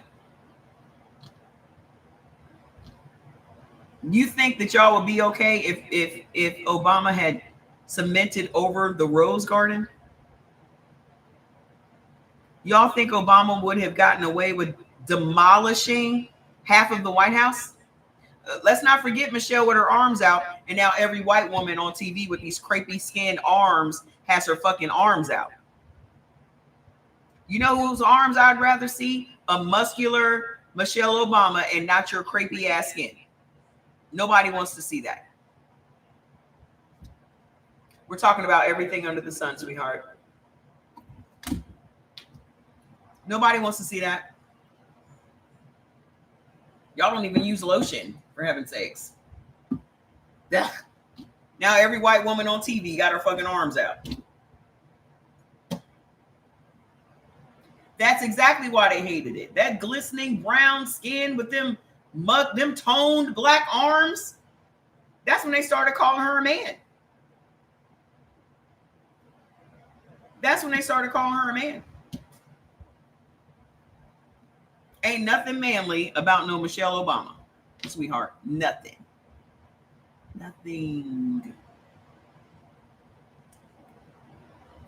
But how did Obama break America? Because this entire time, all of these centuries, white people have been convinced that there was no one above them. They have been convinced that they're the cream of the crop. No one's smarter than them. No one's more accomplished than them. And then here comes this well-spoken, educated, constitutional attorney. Yes, because she was stylish as the fuck. And then on top of it, you had two normal black daughters. You had two normal black daughters with two educated black parents. Educated to the nines, physically fit, both of them, not old and decrepit. So the image that you see is not that would be like Black Jesus showing up. White people would be broken if Jesus showed up and he really showed up. And he did some magic tricks and convinced you that he was Jesus, but he was black, y'all would lose it. You would lose your shit. So everything that you were taught to believe was shattered. And they've never been able to reassemble themselves because they were forever shattered into little pieces. That's what's going on. Okay. What do you know about seizures? I'm not a seizure expert. I mean, but you know who knows more about seizures? Google.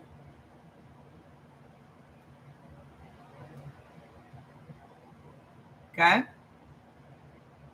So everything that they expected a president to be, Obama was, and more. And everything that they expected Obama to be is what Trump is. Everything that y'all expected Obama to be is what Trump is, because Trump is ghetto as fuck. He's just ghetto, trailer trash, straight trailer park.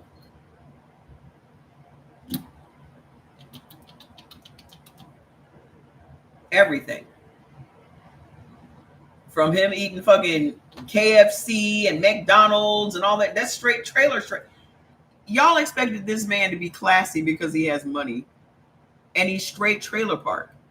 So if you give some, like Beverly Hillbillies,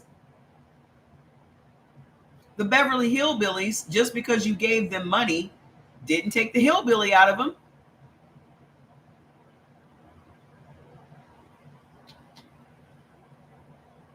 Thank God you didn't get sent home.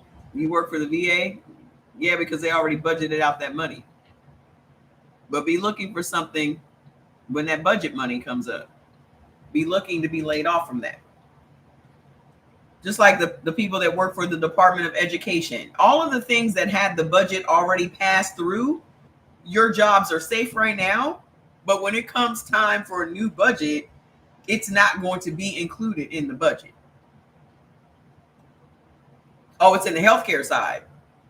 So, did y'all hear that they're moving the special education from the education department to the Health and Human Services Department under RFK?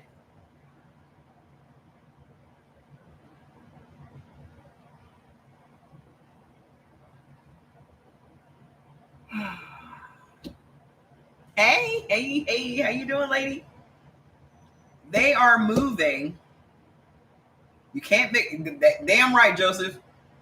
They are moving the special education from the Department of Education to Health and Human Services under RFK.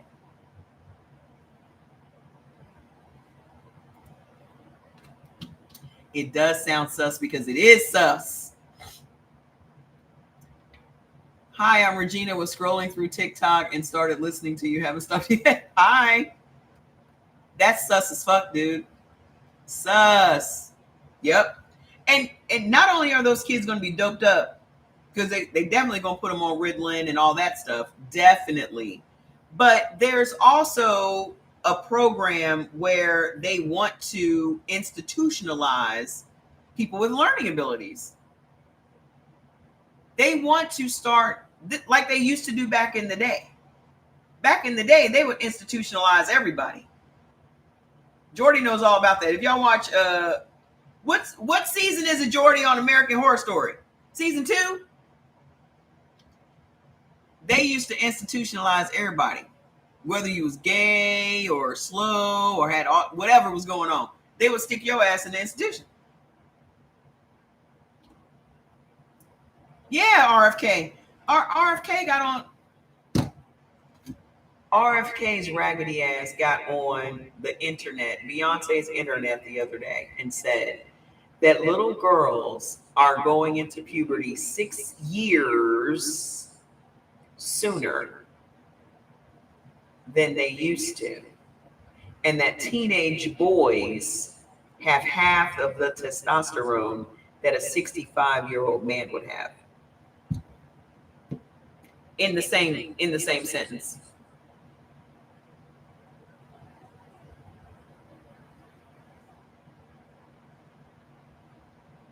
In the same sentence. First of all, I've been teaching this for 4 years. Girls are entering puberty 6 months earlier. than they were in the past. It's definitely because of the food, and a lot of the food having estrogen in it. I talk about this all the time when we're talking about estrogen. Your kids are eating estrogen. And in the Black community and in the Hispanic community, our girls start puberty earlier than white girls do. But that was never an issue for the medical community until white girls started entering puberty 6 months sooner. Our young ladies enter puberty at 7, 8, 9, 10 years old, and they didn't blink an eye because they always label our little girls women, little women, hey mama. They always said our little girls were fast, right? You got your cycle in the 8th grade. I got my cycle in the senior year of my high school. I was in my senior year.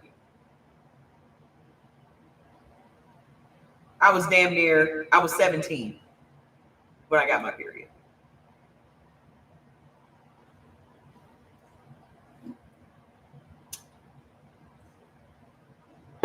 No.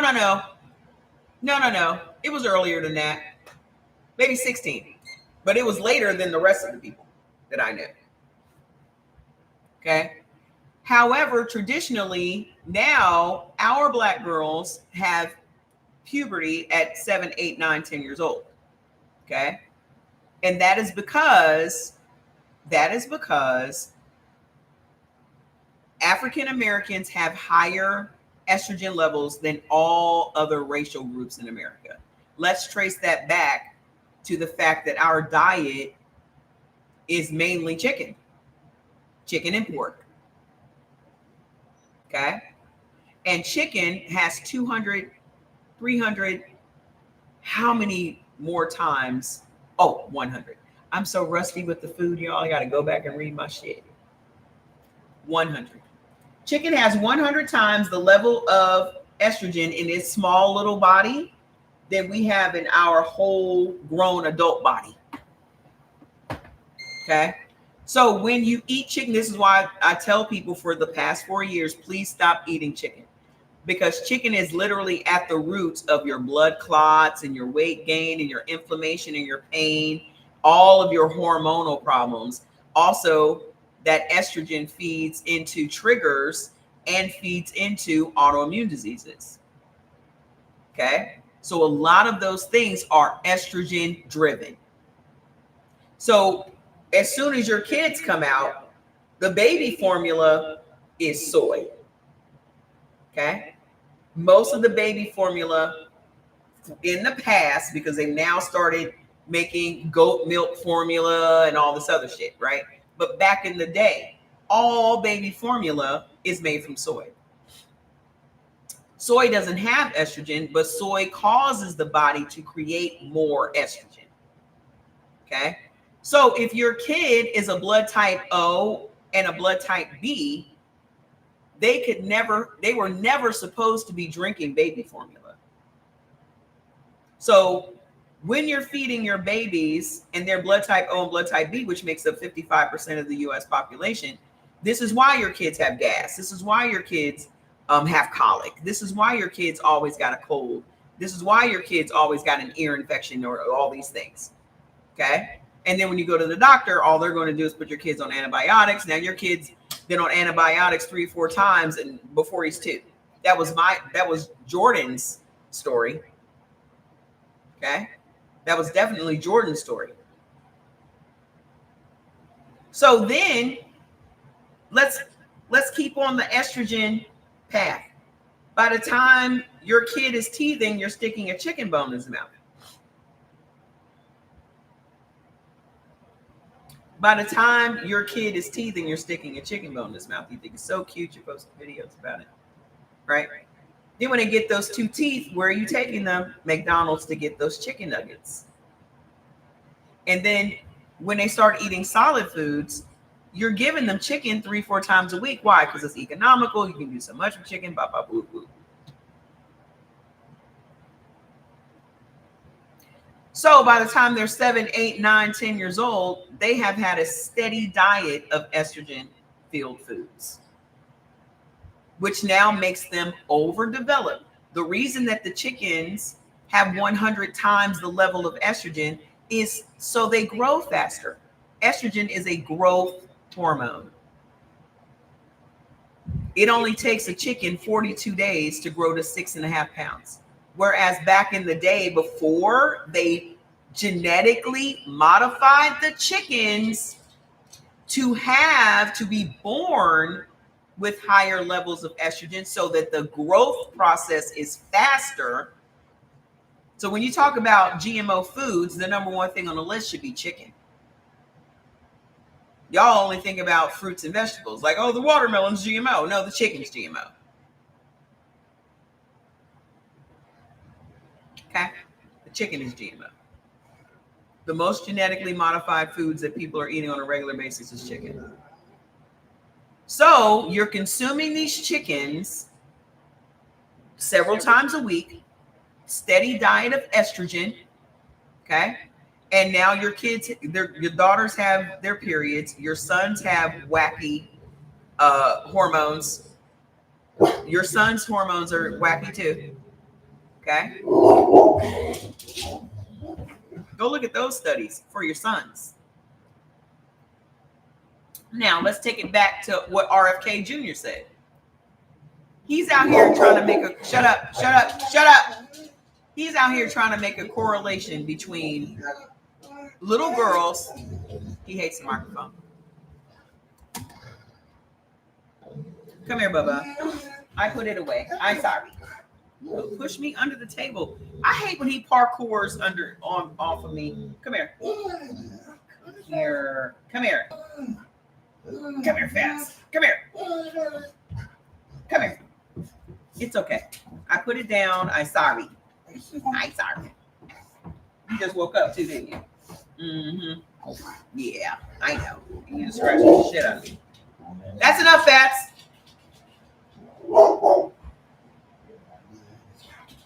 Okay. It's okay. No one's coming to get me.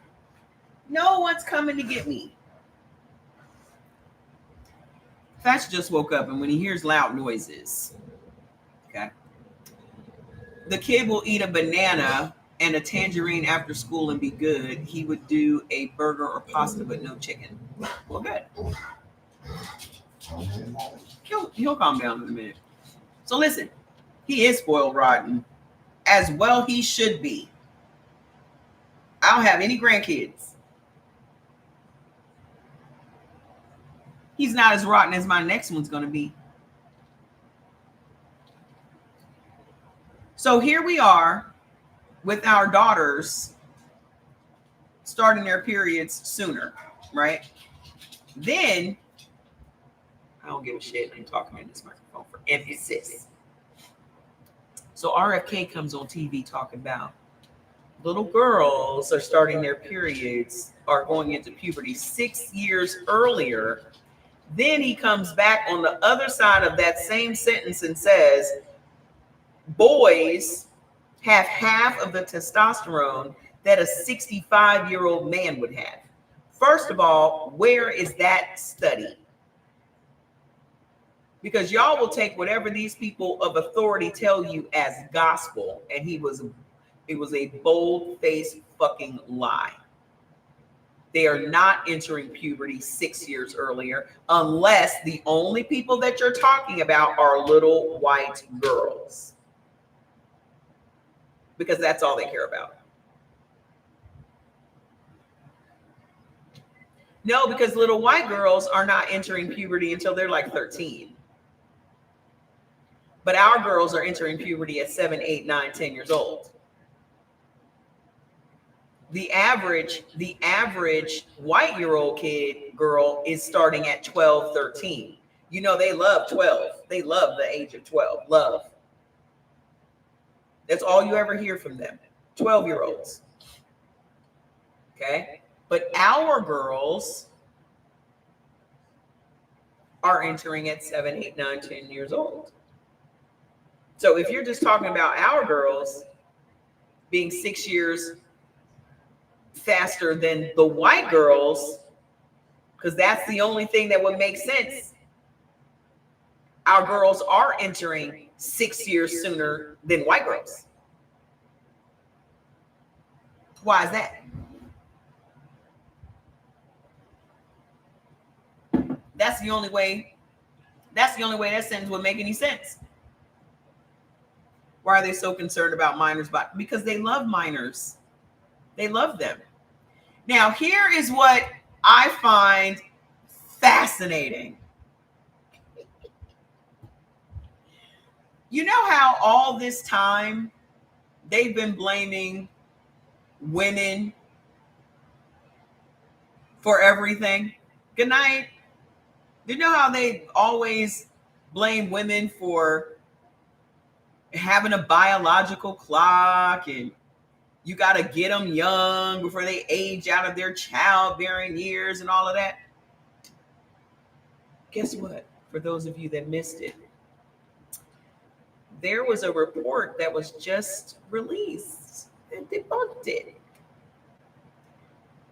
We are not the ones that have the biological clock ticking. It's y'all. Our eggs stay the same. As a matter of fact, they replenish themselves every single month. When our period happens, they replenish themselves every single month. By the time your ass is 40, your swimmers become selfish. Not only are they selfish, they label them selfish sperm. They refer to your sperm as selfish. You know why?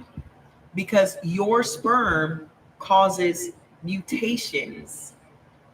You have had so many mutations in your sperm that your kids end up with birth defects.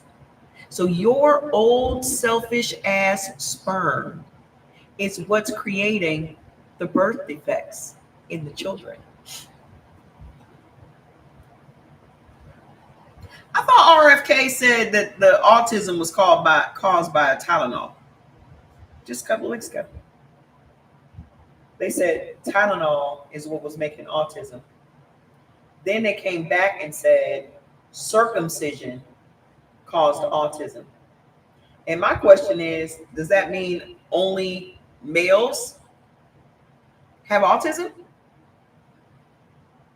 So there are no females with autism, because what circumcision did female babies have?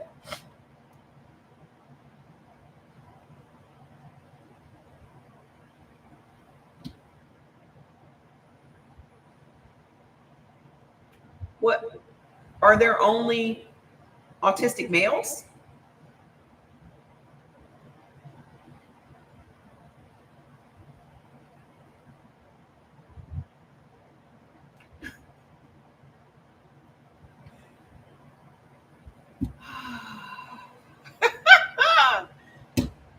I miss doing them. I'll just be busy. So you say that only the males are autistic? So now we come to find out I should be a comedian. Well, now we finding out it's your old selfish sperm. And your old selfish sperm starts at 40, my guy.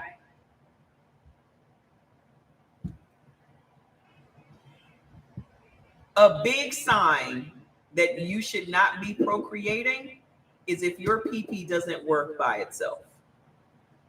If your pee-pee needs a blue pill to get up, stand up, and fight for their rights, then it's time for you to let that go. God has said, you don't need to have no more kids.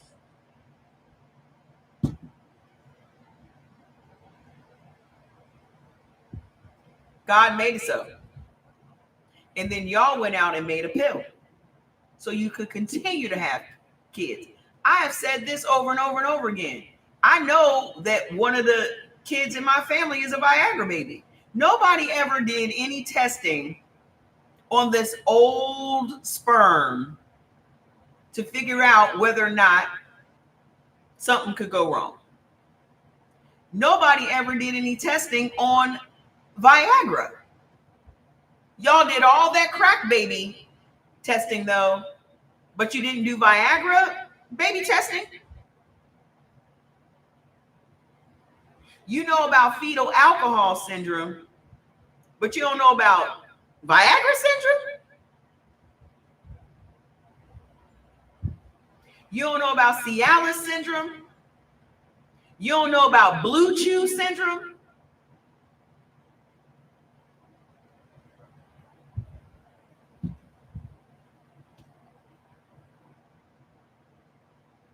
Y'all can go and buy penis popping pills at the gas station, but you don't know what it's going to do to the kid. Not only are you old, and not only is your sperm expired like old milk, old curdled milk, but you want to add some drugs to it too.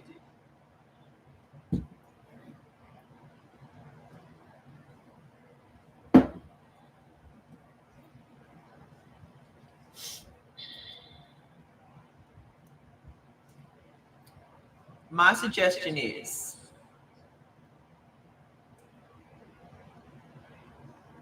get it snipped.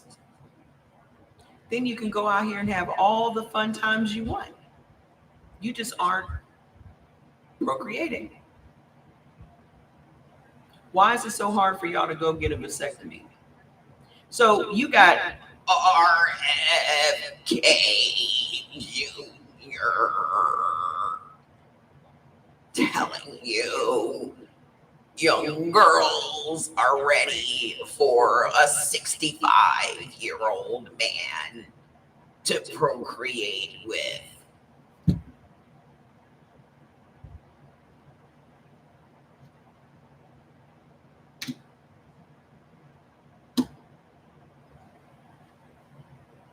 Because 65-year-old men are ready.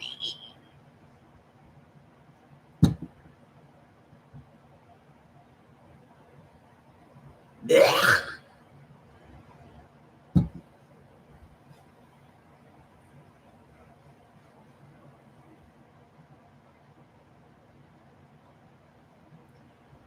It's bad enough that y'all's stuff be hanging down in the toilet.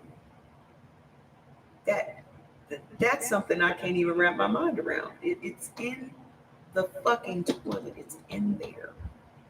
It's hanging in there. And then you want to stick it in somebody.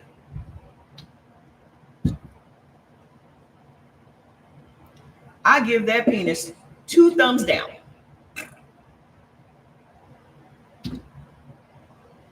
I wish I had more thumbs.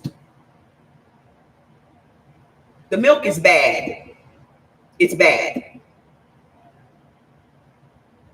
The milk is bad.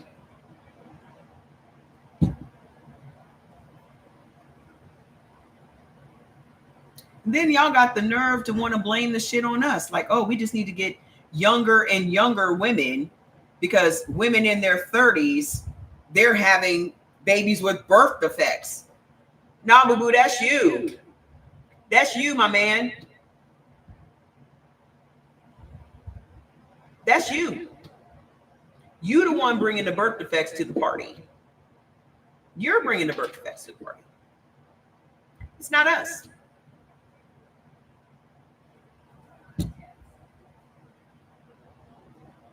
At 40, and y'all be out here for the streets because it's my fucking microphone. Shut the fuck up. You come here every day and say some dumb shit. Shut up. Just come here and look at my pretty face and shut the fuck up. Birth defects and mental illness. Exactly. Hold on. Hold on. At 40. Y'all the same motherfuckers that be out here trying to be a bachelor until your 40s. You're not ready to settle down until your 40s. Right? You for the streets. You done spent all your good young sperm in the streets. You don't even have no kids to show for it because you taking chicks to the clinic. How many good, healthy kids would you have had if only you known better?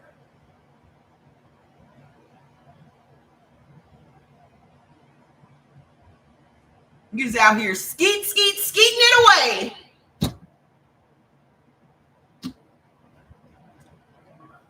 Just out here skeeting it away. You want some? You want some? You want some? You want some?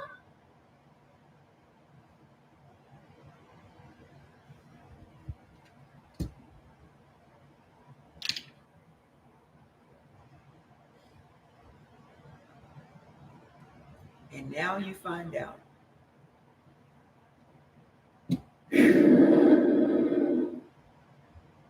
Now you find out that all your good young sperm is gone. Used it up.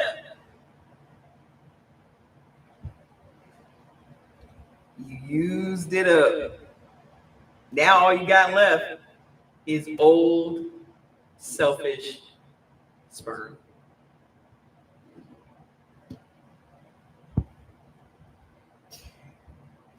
Man, oh man, when I read that article, I laughed my ass off. Ha! Oh my gosh. Oh. Yeah. You know why? Chicken. Y'all be in y'all 30s with the erectile dysfunction. I'm about to get put off here. Because they hate for me to talk about men on TikTok.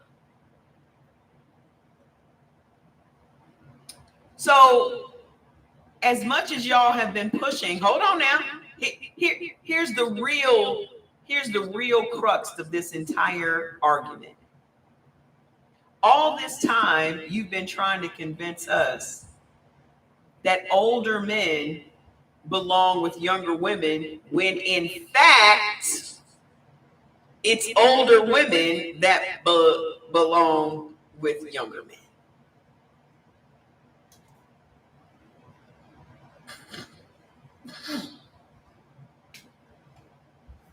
Where the cougars at? Where are the 40-year-old women that are ready to have some good, healthy babies? You need to go out there and get you a 26-year-old gag of the century. This was definitely not on my bingo card.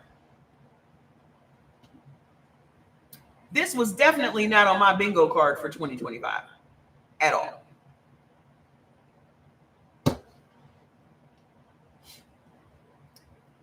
It was never old men that were supposed to be with young women. It was always old women that were supposed to be with young men. The narrative that they have put out all of these centuries, we are now finding is completely backwards. And I'm here for it. I'm so here for it. So the next time y'all see one of those May-December romances, just know that if that young lady gets pregnant by that old, selfish, sperm-having man, you know what their baby's going to be in for, right? This is why things stop working at a certain age. Just like I'm that person that's going through menopause And I am not going to take any hormone replacement therapy because God set it up so that my hormones are supposed to be depleting themselves. Why would I take some concoction to keep the estrogen in my body longer than it's supposed to be there? Your son has ADHD and ODD, and I was in my 20s, and your ex-husband was in his 40s. Yeah, people are hitting me up saying that they had a kid with a 40-something-year-old person, and now their kid has autism, or their kid has learning disabilities, or their kids have old sperm. But women have been programmed to be with older men. And now you have scientific proof to show why you should not. Not if you're trying to have kids. You can have an old rich man if you got your tubes tied.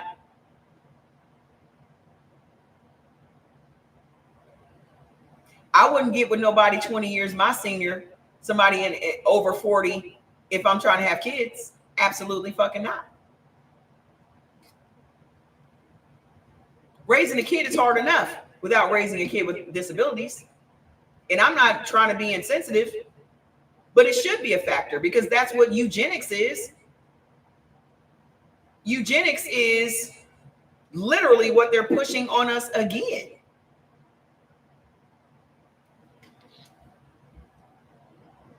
Yeah, and women have been programmed to believe it's their fault. We have been made to feel bad if the kid doesn't come out healthy when it's never been our fault.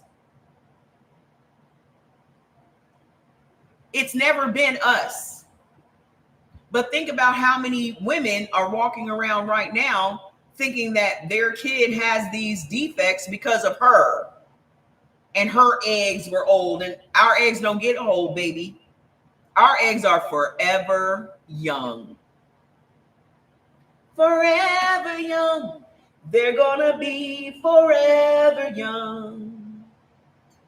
Do they really want to live forever and ever and ever? Forever young. Our eggs will be forever young. So don't bring that old selfish sperm over here.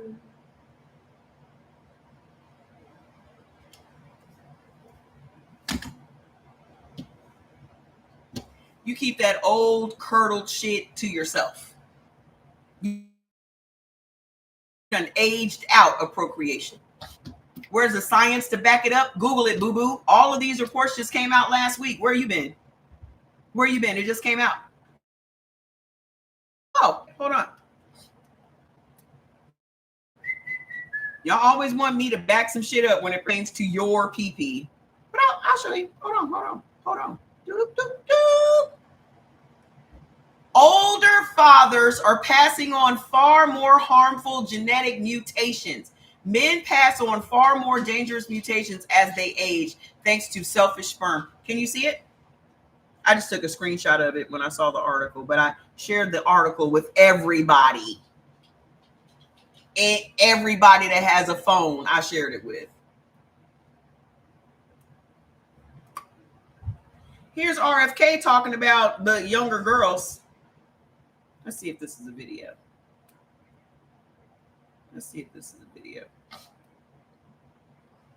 No, I shared the video, but it automatically just saves the screenshot. This is here lying about the 6-year-old, the girls starting puberty 6 years earlier, which is a lie.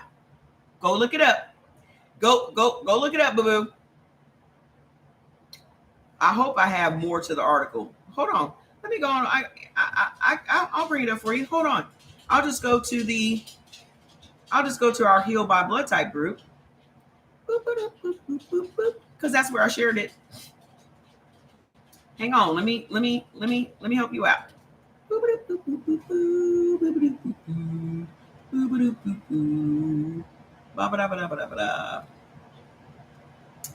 Oh, here's the black guy that was the first black airline pilot that started the school. started his first black airline.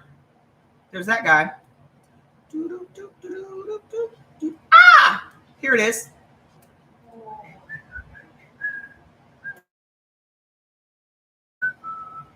Hold on. Older fathers are passing on far more harmful genetic mutations than we thought. It significantly raises the risk of autism and cancer in offspring. New research shows. Remember how these little kids be having cancer and shit, and they be like 5 years old? How do kids get cancer at 5 years old?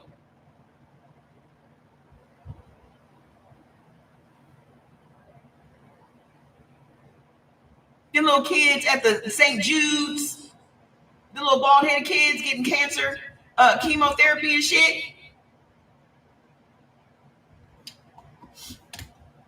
New research shows that older men are far more likely to pass on disease-causing mutations to their children due to a phenomenon known as selfish sperm.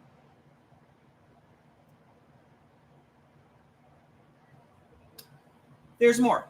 A large-scale study using cutting-edge genome sequencing revealed that while around 1 in 50 sperm from men in their early 30s carried a harmful mutation, that figure climbed to nearly 1 in 20 by age 70. These mutations arise not just from aging, but from specific mutations that give sperm-producing stem cells a growth advantage, causing them to multiply faster and dominate sperm production over time. These selfish mutations disproportionately affect critical genes involved in neurodevelopment and cancer risk, and their exponential increase means the danger grows more steeply with age.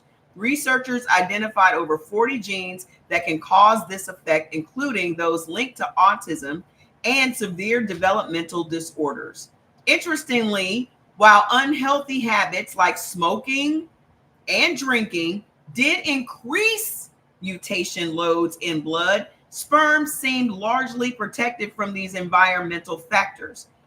This groundbreaking study reshapes how we understand paternal age and genetic risk, emphasizing that a father's age is just as crucial as a mother's in determining the long-term health of future children.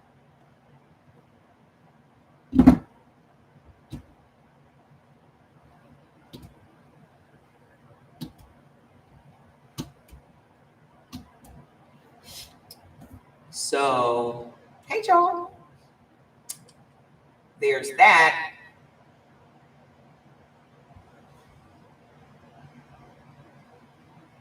So while y'all spending y'all time out here in the streets, skeeting into everybody that's willing, and then you want to wait until you're in your 40s to settle down and have kids,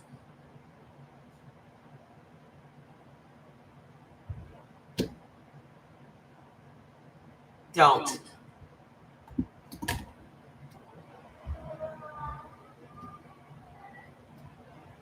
People in other countries, male and female, be getting married early. It ain't just you. I mean, you see the child marriage shit. You see that, right? You said I always have the facts, because I'm gonna go make sure I read up and research some shit before I come out here and tell y'all anything. You see a lot of child marriages in other countries, and they're definitely trying to make that shit a thing here in America. But what you also see on the flip side of that is young couples get married. They get married in their late teens, in their early 20s. People in Africa always get married in their early 20s. Always. So it isn't just the male, young couples are married in their early 20s in Africa. That's a thing. But over here, you're looked at funny when you get married at 18, 20 years old. People are just like, well, you need to wait and you should. But they've always given that luxury to men. They forced my aunt to marry a 15-year-old to it. They forced your aunt to marry at 15 years old to it. Yep. That is a thing, honey. That child marriage shit, they are definitely trying to make that shit happen over here. But that's the thing, especially in Muslim countries, that's the thing. That is the thing, especially. Hispanics do it too. Indians do it. That's why they're trying to make it a thing in America. They're trying to normalize us seeing old men with young girls. They're trying to normalize it. They're trying to make it not such a stigma. But that's what they're pushing for here. When in all actuality, it should be 18-year-old men marrying 30-year-old women.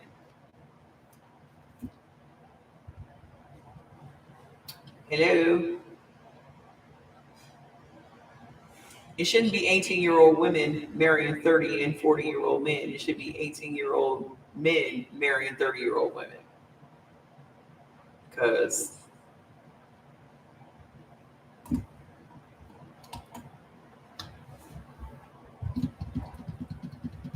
it was probably that way before and they flipped it and trying to bring it back as men.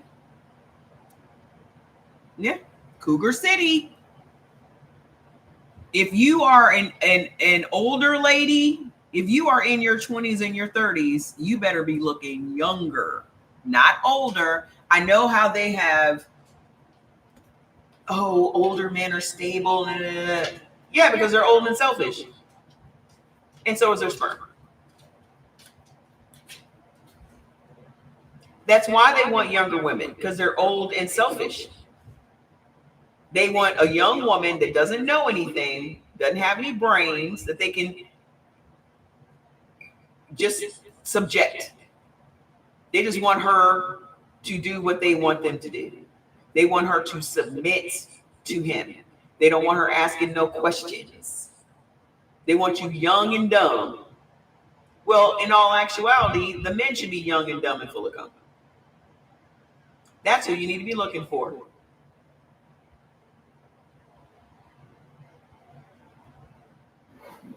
So if you really want to know who the prize is young men.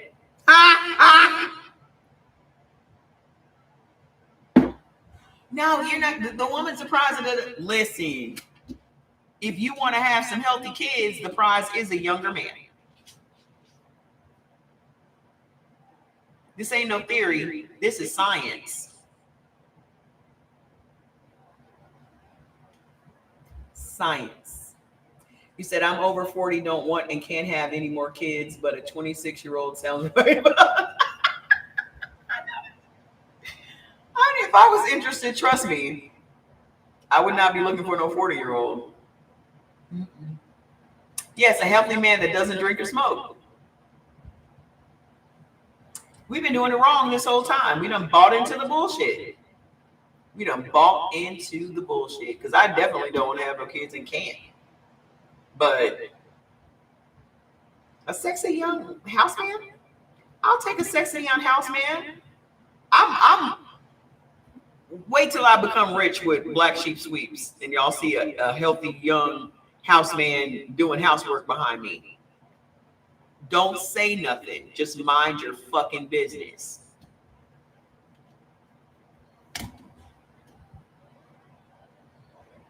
Don't ask me no questions.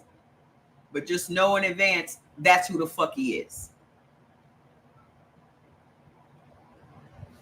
And I don't give a fuck who knows that I pay him. I don't give a fuck. Well, you got to pay him. Yes, to clean. I just want to look at his body in an apron and some boxers while he does it.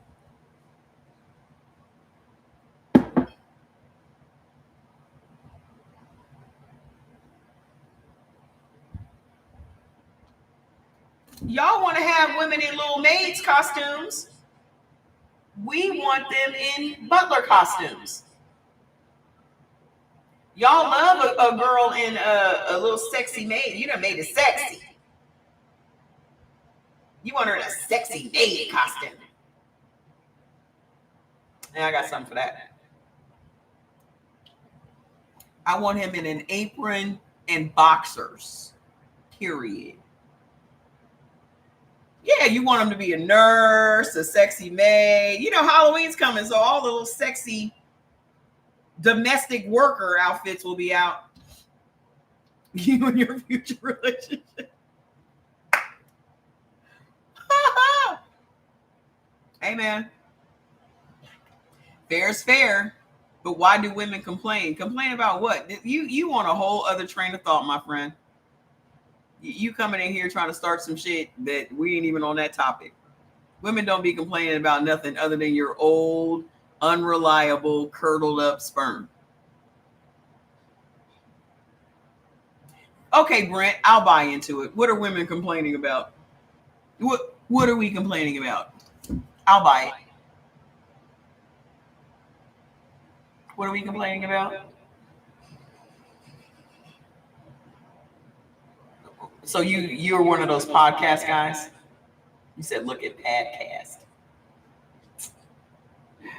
You're a red pill guy. Are you, Brent? Are you a red pill guy? Will you go back and tell them what I said? You go back and tell them about the old selfish sperm we just found out about. And let's see what they want to talk about after that. You on a truth pill? What are women complaining about?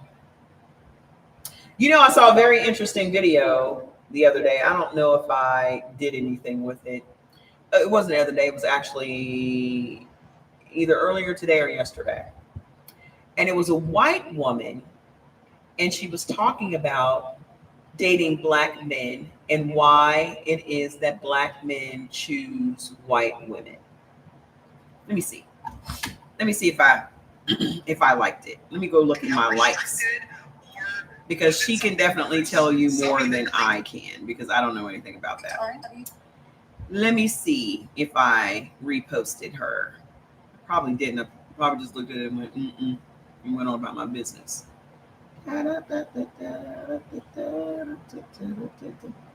Here she is.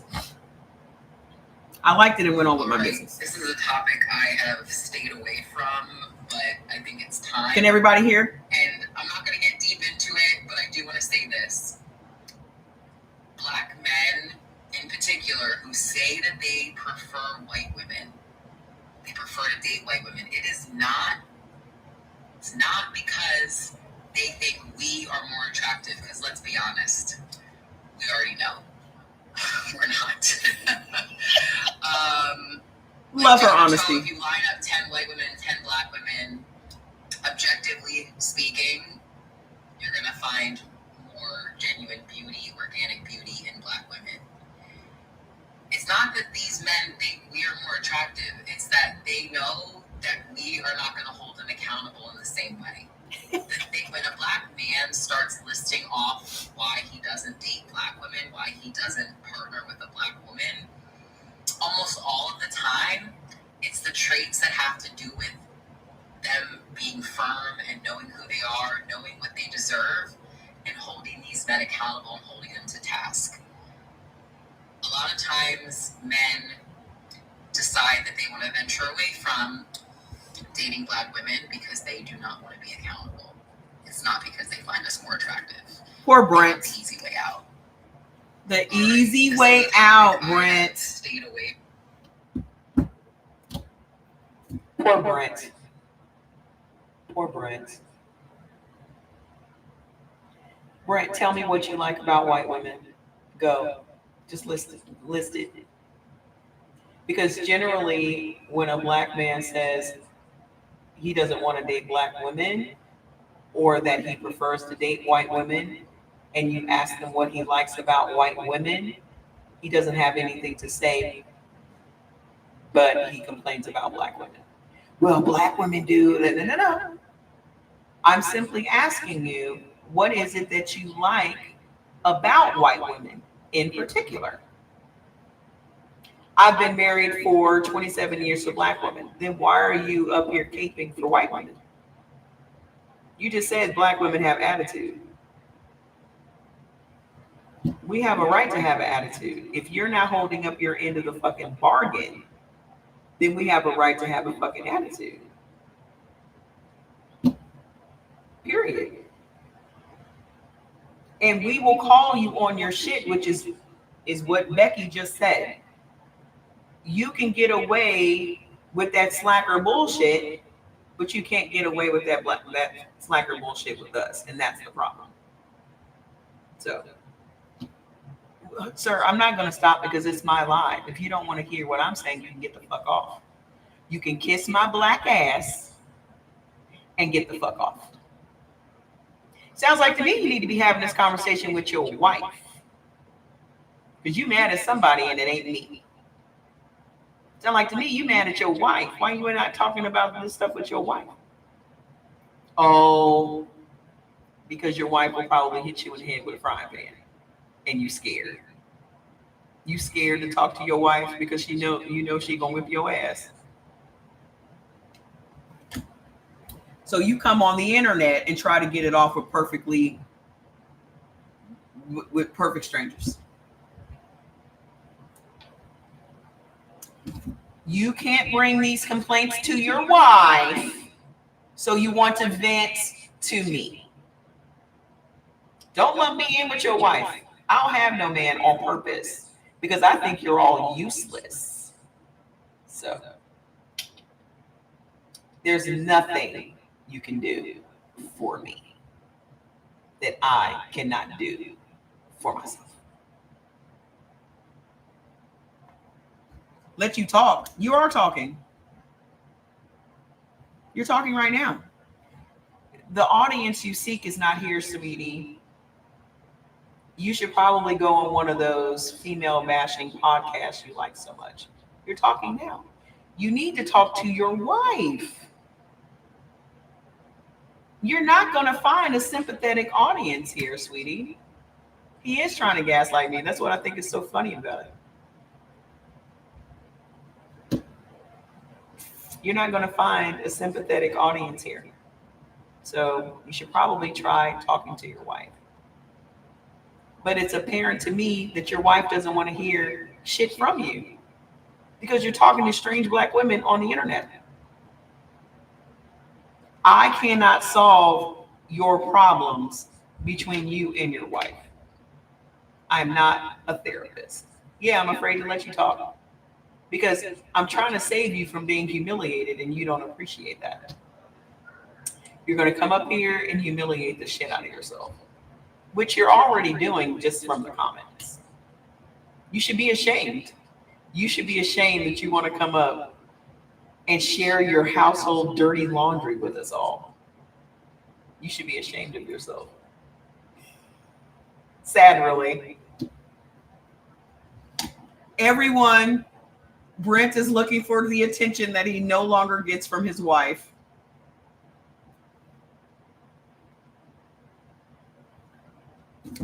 Maybe you should get a divorce instead of just biding your time.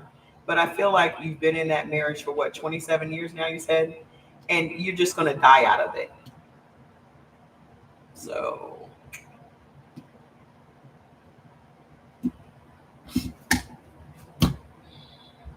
and you probably won't get divorced because there's not going to be another woman that wants you. So it's cheaper to keep her type shit.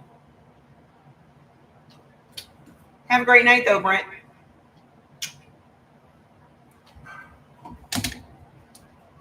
It's so funny to me when men act like, oh, nobody else wants you. Nobody else wants you. Men are so busy trying to convince women that no other man wants her that they forget that no other woman wants him.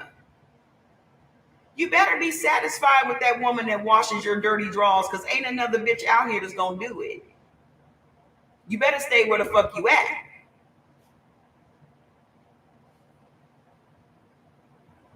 Ain't nobody afraid of you, Brent. Your name alone does not incite fear in anybody. Your name is fucking Brent. You don't even have an intimidating name. You are destined to be a simp, my guy. You have a perfectly simpish name. Even when you introduced yourself to your wife, she probably giggled to herself. Ah, I got his ass. He's a simp. That's what you're mad about. That's what you're mad about, Brent. You walking around with a simpish name, and there's nothing you can do about it. They see your ass coming. As soon as you say, "Can I have your number?" and you told her your name was fucking Brent, she was like, "Ah, oh, now I got this one. His name is Brent." The fuck? You're too easy, Brent. It's not even a challenge. Have a great night, though.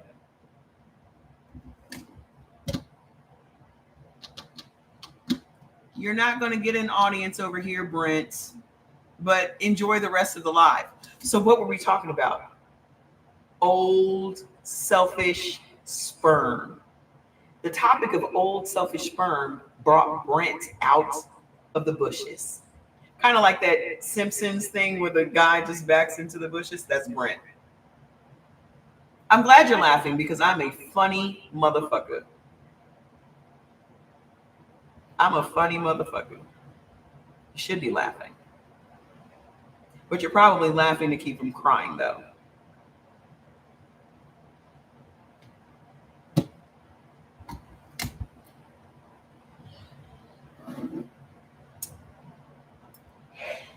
Is that like old stale eggs? I would probably equate it to curdled milk. Bless you. I would probably equate it to like buttermilk.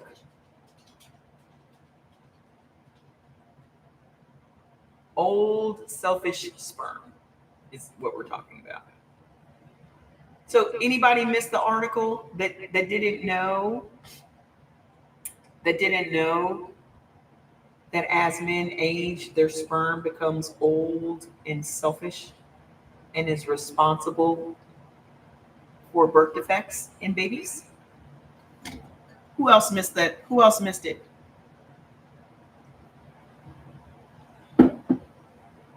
Y'all missed the article? It's not our fault, ladies. All these years. And here's the thing. These motherfuckers knew that. They knew that.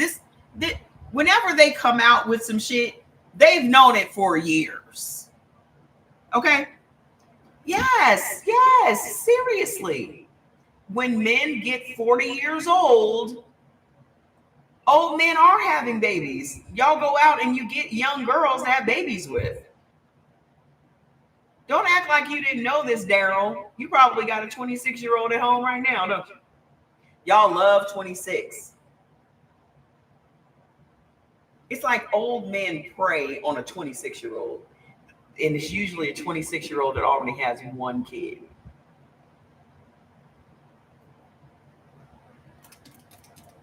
Brent is not debating me because first of all, his name is Brent.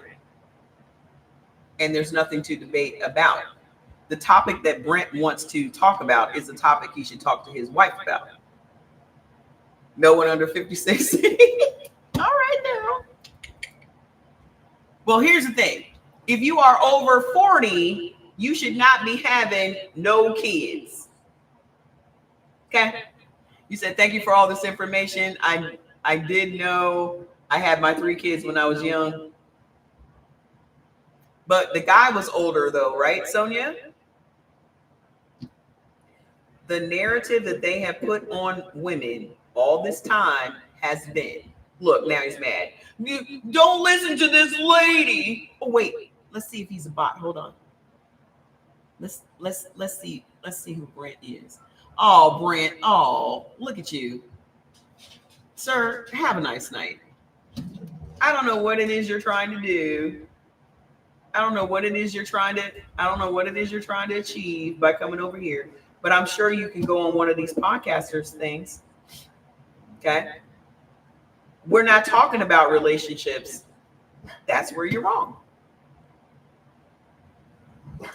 Daryl, you're on the wrong live. So either you can sit here and learn some new shit, or you're going to keep trying to force your narrative on my audience, which I'm not going to allow you to do. We're not talking about relationships. I don't give a fuck about relationships. He's triggered because he sees a black woman on the internet and it reminds him of his wife. I don't give a fuck about relationships. That's not what we're talking about. So you came in with this attitude. And it seems like your wife has pissed you off and you think that you're going to come here and project onto me, and that's not going to happen. So, again, have a great night. Because the longer you stay here and try to talk to me, it just tells me that you're scared of your wife. So, like I was saying, before old selfish sperm having Brent came in, somebody's awfully sensitive about this old sperm now. Your old sperm is showing. Why are you so sensitive about it? Are you and your wife trying to have kids? You said you were married for 27 years. Are you 27? Are you 20? You said you were married for 27 years, sir. So math doesn't exist on your planet, or what are we talking about? You came out of the womb married? You came out of the womb married then?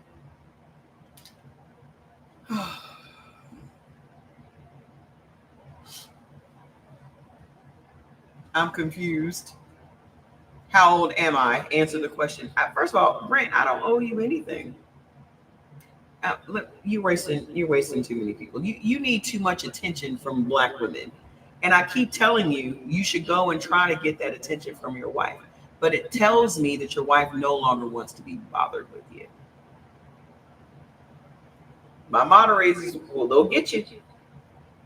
They will get you. If y'all come here and you want to be sensitive and you want to have these one-on-one conversations with me, we're not playing those games. Okay? We are not talking about relationships. I'm not giving nobody relationship advice other than that if you are single, stay out of them. Period. That's the only advice I could give you. If you are single, stay single. Because from what I see, the shit ain't worth the trouble. From the amount of people out here getting divorced, it doesn't look fun to me. Like, I don't get it.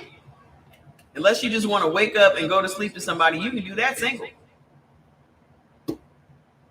You can have a girlfriend, you can have a live-in person, but I wouldn't entangle my life with nobody. I got to have an out clause. I got to have, I can leave anytime I want clause.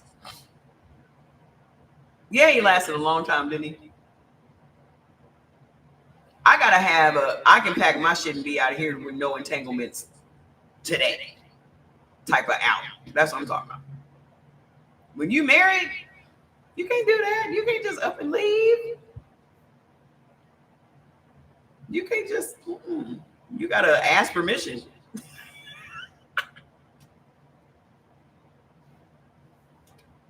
Excuse me, can I leave? Can I leave without you knowing where I'm going? How many of y'all can just get up and leave and no one knows where you went? That's not, you can't, that ain't gonna work.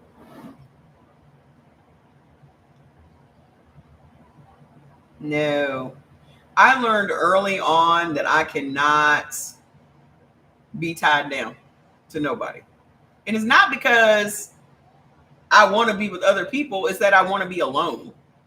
Like, I like not talking to people. I like not hearing anybody else talking to me. I like my alone time.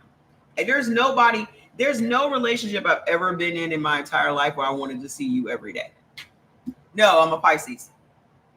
I'm on the cusp of Aquarius and Pisces. There's never been one relationship I've ever been in my entire life where I want to see you every day.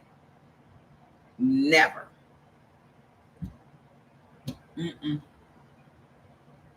What's your sign, Daryl? You are Aries? Aries are just mean, so y'all don't want to be around nobody anyway. Well, I take that back because I dated an Aries and he wanted to be around me all the time, which was annoying.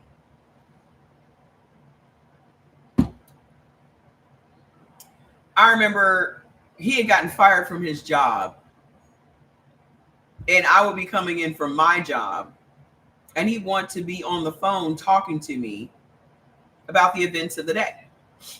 Married life is gang life. No. And my thing was, we had this same conversation yesterday. We had this exact same conversation yesterday. What did you do today? Oh, I played video games. I did such a. So why are we talking again today? Why are we talking again today? So I had to finally tell him, do not call me again until you've had a different day.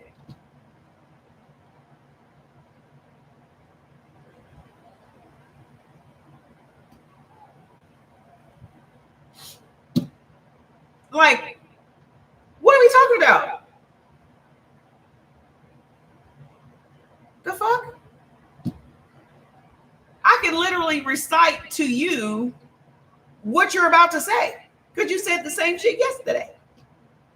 What are we talking about? Yeah, I don't have patience for that kind of shit. I have patience for a lot of shit, but I don't have patience. I don't know if I was just equipped to have less patience when it comes to dudes, but I seem to have very little patience when it comes to dudes. I will leave for some hours without any communication. You just need some. I get it, but you've probably trained your husband for that.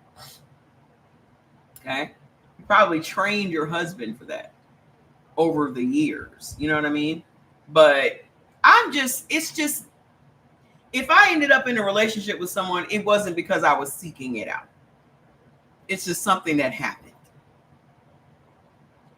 I was not actively, I don't know what it is about TikTok, but for some reason, I get all these inboxes from these single dudes all the time. I get these, I don't have any tissue. My nose is running. I get DMs all the time. Oh, you're beautiful. I wanted to introduce myself. Delete. There's never a day that goes by that I don't get like 2 or 3. You're beautiful. Can I get to know you? Delete. Like, did somebody enter me into some TikTok dating thing or something? Because it's very annoying. I don't like it. Leave me alone. And I'll tell guys that all the time. You should spend your time and your money on someone that is genuinely interested in you. I don't know. I'm just out of boxes of tissue. Usually I have a box of tissue. I thought I had one. I gotta order some. But I'm please do not waste your time and attention on me because I am not the girl. And I'll be trying to just save them trouble.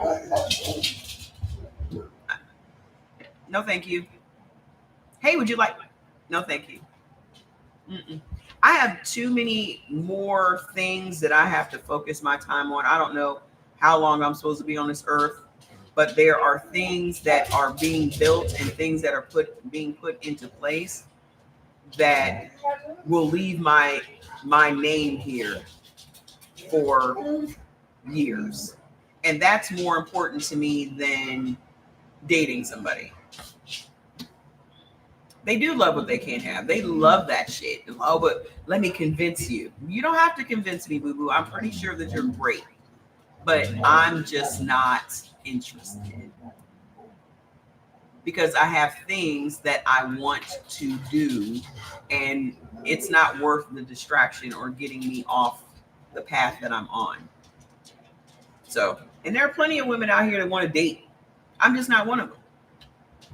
Okay? My sole focus right now is Black Sheep Sweeps. Like, I just want to create that Black casino. And those of you that are just coming in, we did a long history. We just did a whole history lesson of where the lottery came from. Black people invented the lottery. Did you know that? Did y'all know that Sunshine? Do y'all remember Harlem Nights? Do y'all remember Layla Rashawn playing Why a Casino? Because I'll tell you why a casino. First of all, it's an industry we have been excluded from, number one. Not just by keeping us out because of our race, but also the economics of it all. The economics didn't match up with our pockets. But again, it's an industry that we have been shut out of. Okay? Because we're Black. So, because we're Black in the history of America, Black people have had to create parallel economies. Okay? This nigger has child porn. Do y'all see this on the screen? I'm being called the N-word, so let me go ahead and report that. Oh, it's a bot. You're sad. Let me report it for hate speech. Okay, hold on. Don't go anywhere. Being called the N-word. Boop-a-doop-boop. Return. Submit. Do. Now let me block you. Okay, he's been blocked. Let me also take a picture just in case they need more info. Oh, it disappeared. Boo. I wanted to capture that. It disappeared when you blocked him. Okay, so Daryl, hold on. You had questions. Hold on. How do you keep organized crime out? Because it's online, it's digital. So let me break all this down for you. We are building a Black-owned social sweepstakes casino. This is iGaming. This is the future of gaming. Okay. So far in America, it brings in $6 billion a year. $6 billion. And we are not making any of that money. However, we are the main ones holding up that industry. Okay. Every Black person you know plays the lottery. Most people play every day. Well, the lottery was created by Black people because we were boxed out of all of these different industries. We were boxed out of banks. We were boxed out of insurance. We were boxed out of housing with redlining. We were boxed out of all these things. So we had to create a parallel economy of our own. Okay. So there was gambling being done with the Italians and with the Jewish gangs and all this other stuff, but we never had it. Okay. So if you go back in time to when Black people always had juke joints, we were always throwing some dice, we were always throwing some bones, we were always doing this stuff. But Black people between the years of 1920s to 1970s ran numbers. Okay, it was either called numbers or policy, or what was the other thing they called it? Okay, so if you look at movies like Harlem Nights, Hoodlum, what's the other one? American Gangster. There are so many movies that highlight this time in history where Black people had all the money. We were wearing furs. We were driving Cadillacs. We were doing, well, where did the money come from? The numbers racket. And the numbers racket was literally the largest employer in the Black community. You said the Bugsy was one. I'm just thinking of the white movies. Young something. Let's just bring up all the old gangster movies. Hold on a minute. Movies. Oh, I'll ask ChatGPT.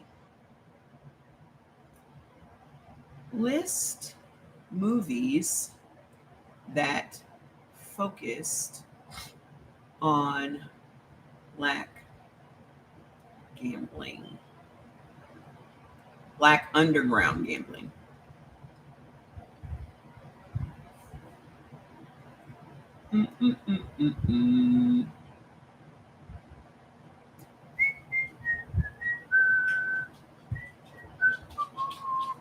Let's see what it brings up. Hoodlum profiles Bumpy Johnson, which is why I said everybody needs to go and watch The Godfather of Harlem. Okay? Hoodlum profiles Bumpy Johnson and the Harlem numbers racket in the 30s as black operators clashed with the mafia over gambling turf. That show is bomb. I done ran it back. I watched the whole thing and then ran it back. I love the Malcolm X component. Love.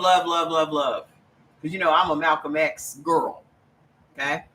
Then we got Book of Numbers. I haven't seen this. It came out in 1973. Two black men in the 1930s South start a numbers racket business catering to their community and face both white criminal encroachment and corrupt law enforcement, which is what happened to us.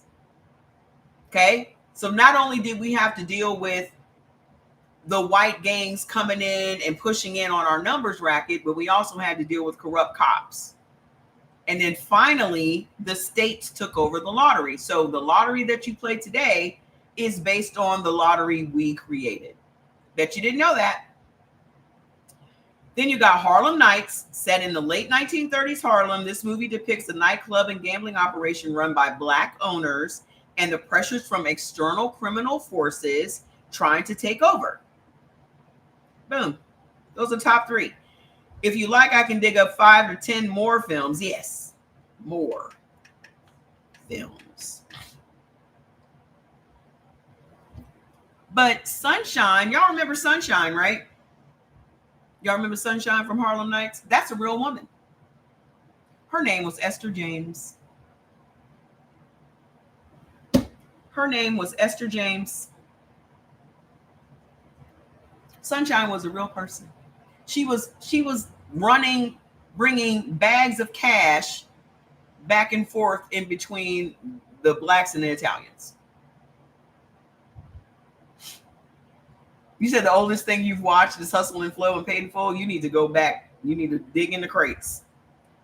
So we got one called Force of Evil. A lawyer becomes involved. This came out in 1948. A lawyer becomes involved in controlling the numbers racket in New York City. While not exclusively about black community gambling, it offers historical context on the numbers game.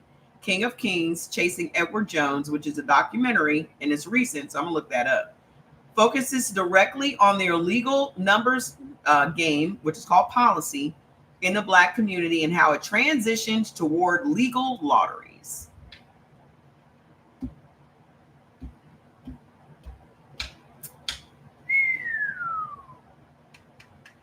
Why didn't we know that? You were raised by boomers. So you saw exactly. I saw all of these movies. All of them. Movies I should never have seen. Look at Fats back there in the background. Movies I should never have seen. Why y'all not tapping on the screen? Why only have 32,000 likes? I should have had over 100,000 likes by now.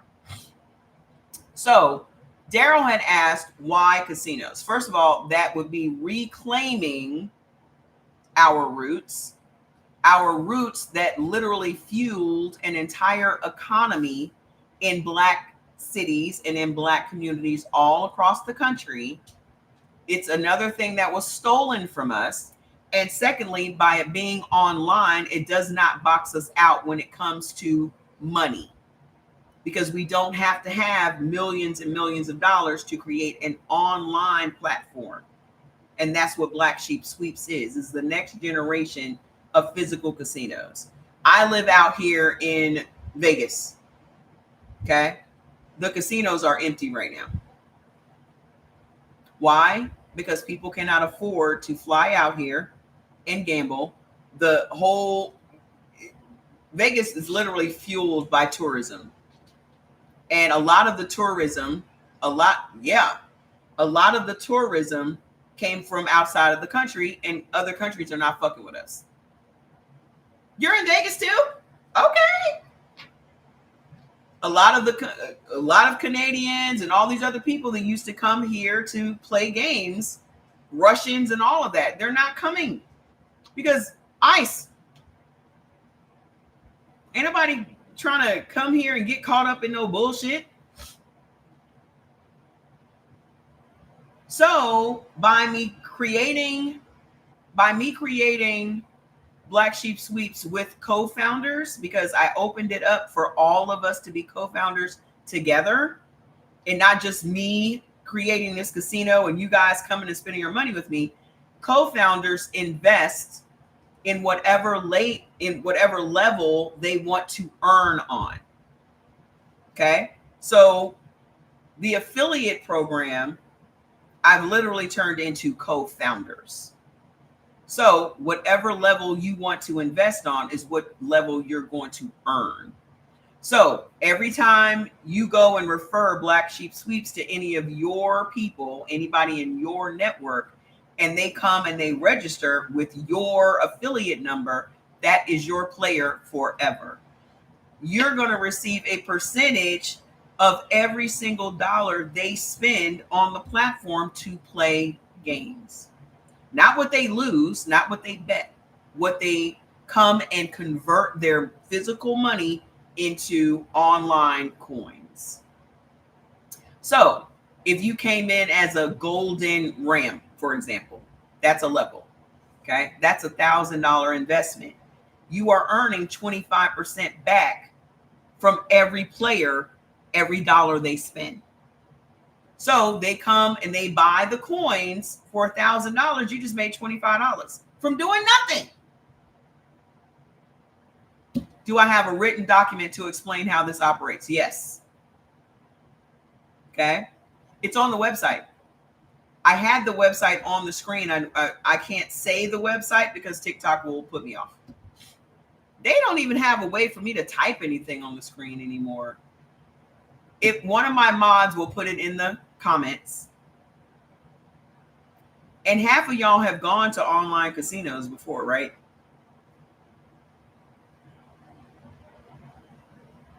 Half of y'all have been to online casinos. You haven't played in an online casino? I just got blocked.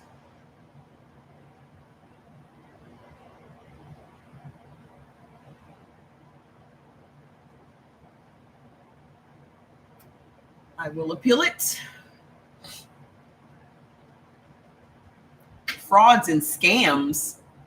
We want people to be able to use our platform to learn about ways. I just got blocked, so come on over here. To learn about ways to find.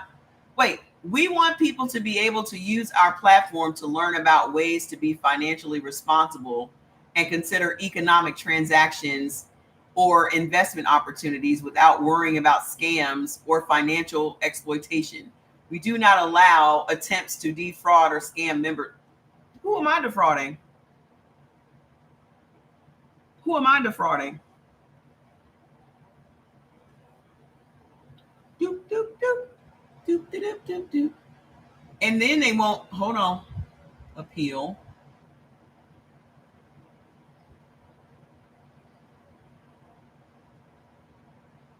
Boop. So I just appealed it. Do I agree? No.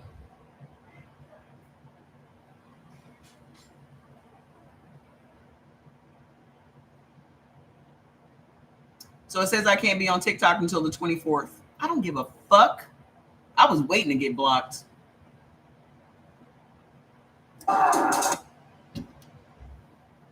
You know who's mad at me? It was Brent. Hello? You know it was Brent. I can't stand no spoiled ass man. I cannot stand no spoiled ass man. No, you just can't get your way. You can't get your way. So I'm gonna stop everybody from listening to her because she won't let me come up on her line. Fuck you, Brent. Simp. I do not give a fuck. They're gonna come right over here. Let me let them know to come over here.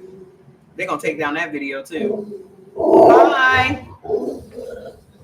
Watch the minute I tell TikTok I'm gonna put it in my story. Jax, will you shut up? Be quiet.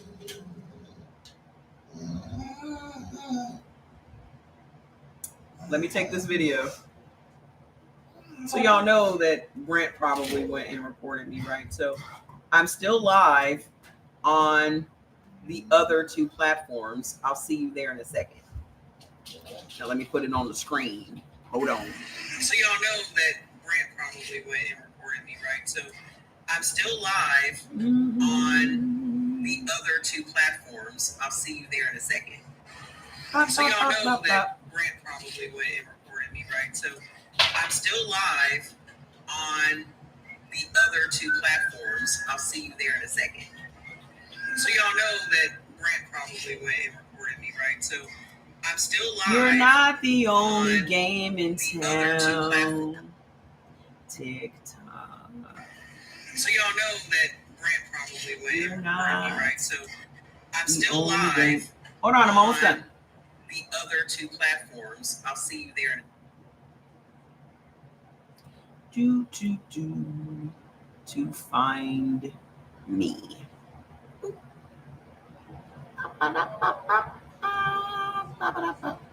Anyway, so for those of you that are interested in being a co-founder, the targeted launch date is Black Friday. 3 signs you know someone's going to be successful. First sign, 96%, 97% done. So y'all know that Brent probably put this on my story, right? So I'm still live on. So y'all know Brent was some spoiled black man that wanted to come up on my live and talk about how black women complain in relationships. Which I'm still trying to figure out why he was so upset. He was definitely projecting onto me. I don't know what he was mad about, but I feel like that's a conversation he probably needs to have with his wife. So I'm not involving myself in any of that crap. But he also got really mad. So as you guys now see, damn. The only problem is I won't be able to get any of my, I won't be able to download the video.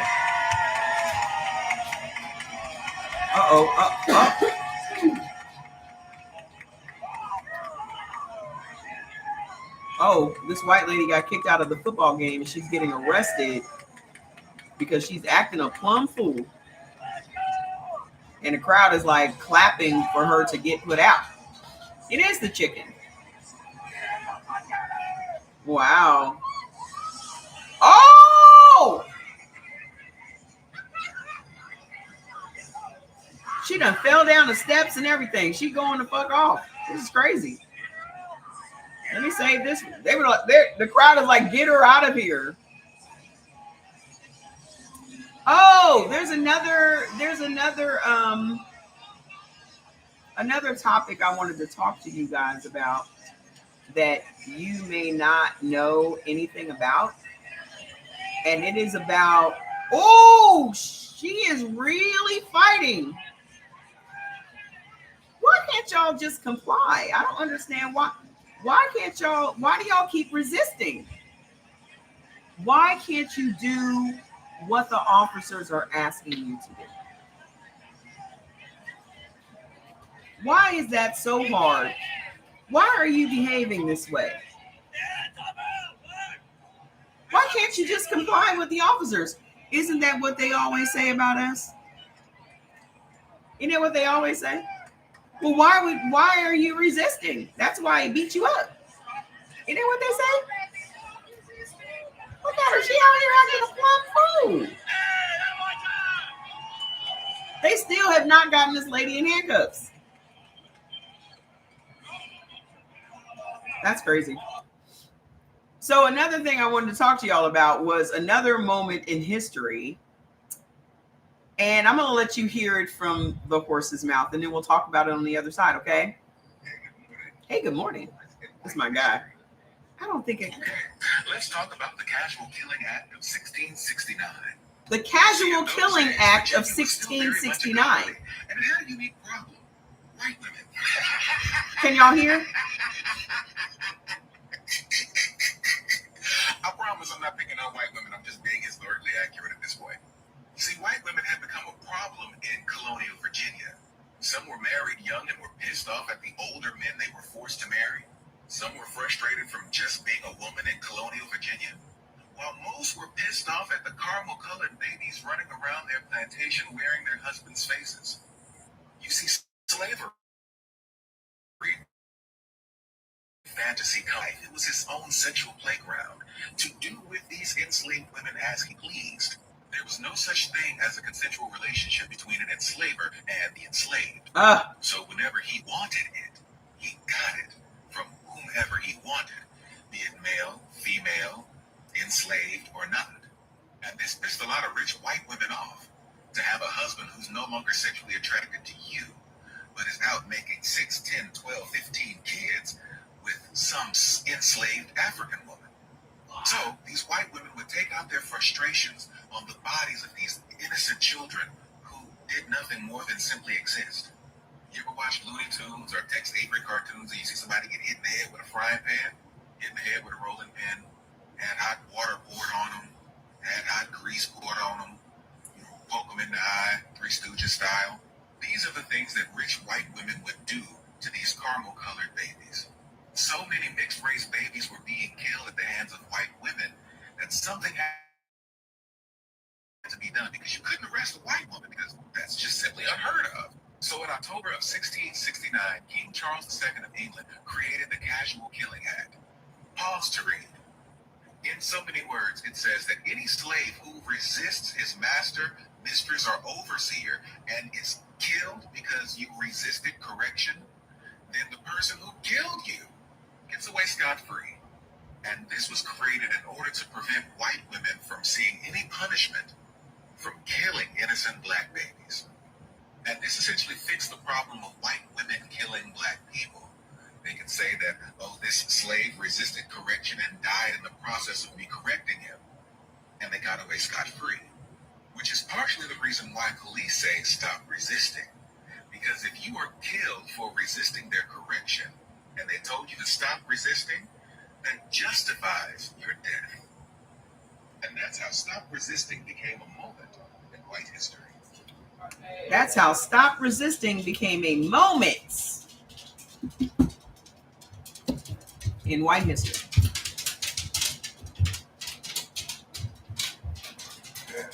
You often wonder how we got these different laws and these different norms and things. There you go. Do you honestly believe that if trauma is passed down through the generations through our DNA, you don't think that that hateful behavior, that jealousy is not passed down through their DNA?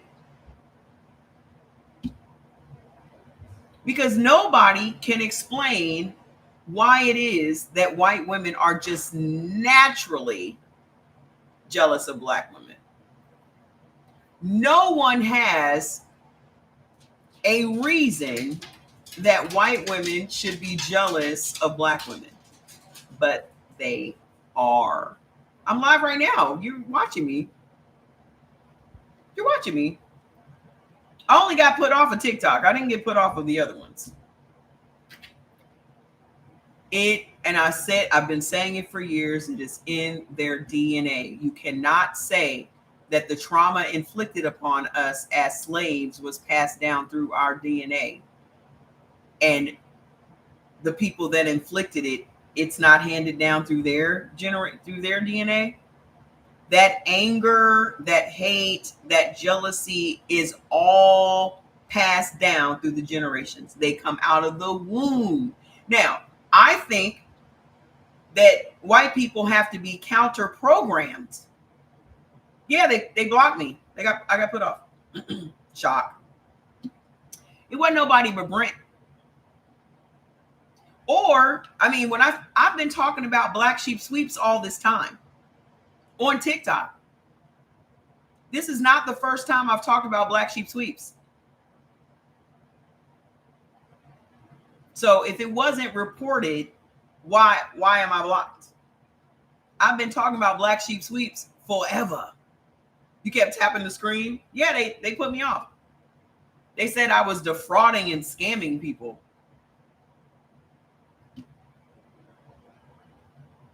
I've been talking about black sheep sweeps for months. I literally ran down all of the levels every time I go live and talk about it. So the minute I said invest $1,000, you get 25%. But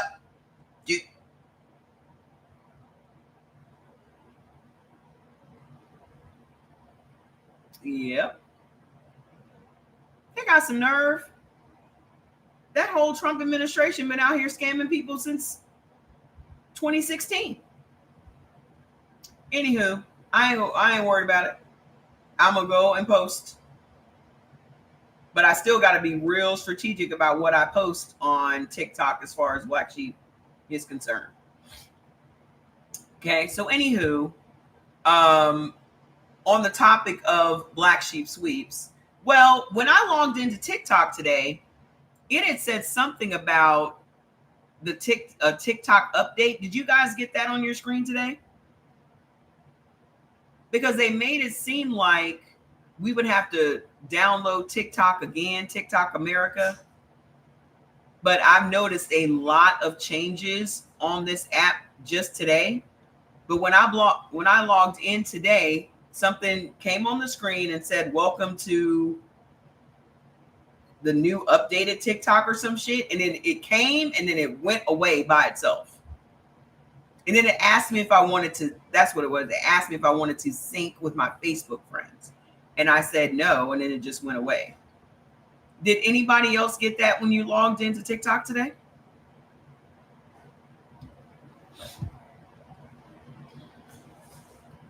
Oh, you weren't on TikTok today. Go open it up on your phone, see if it pops up. But anyway, for those of you that are not invested in black sheep sweeps, you need to get invested in black sheep sweeps. I'm not joking. I'm not joking. Okay. The least amount you can invest is $100. That at least saves your position. But what we are doing with that platform is going to be historical, because we are not creating something, we are recreating something that is a part of our history that was done away with.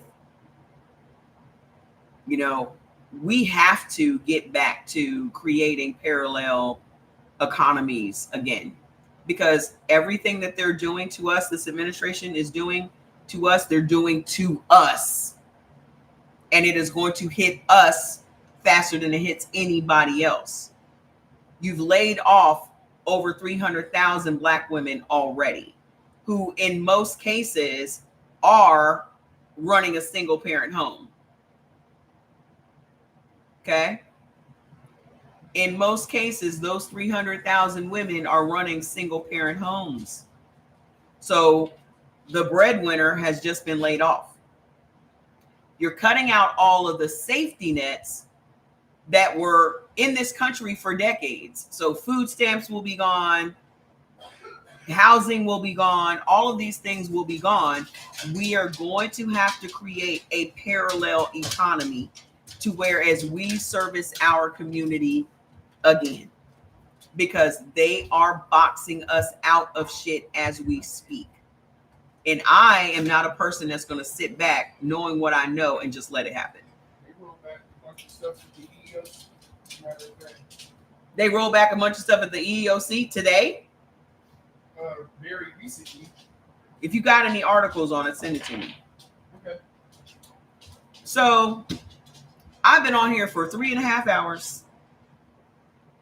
And I hope that you guys learned something today. What y'all learned today? Put in the comments.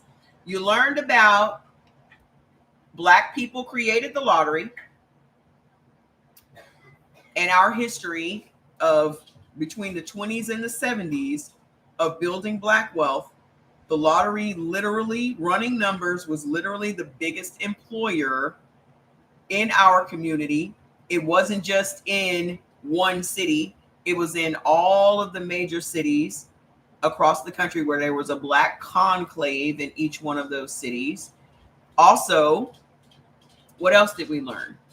The state came along and took over the lottery because they found it as a new revenue stream, so they didn't have to put more taxes on people. So that destroyed the whole black economy that we have built up.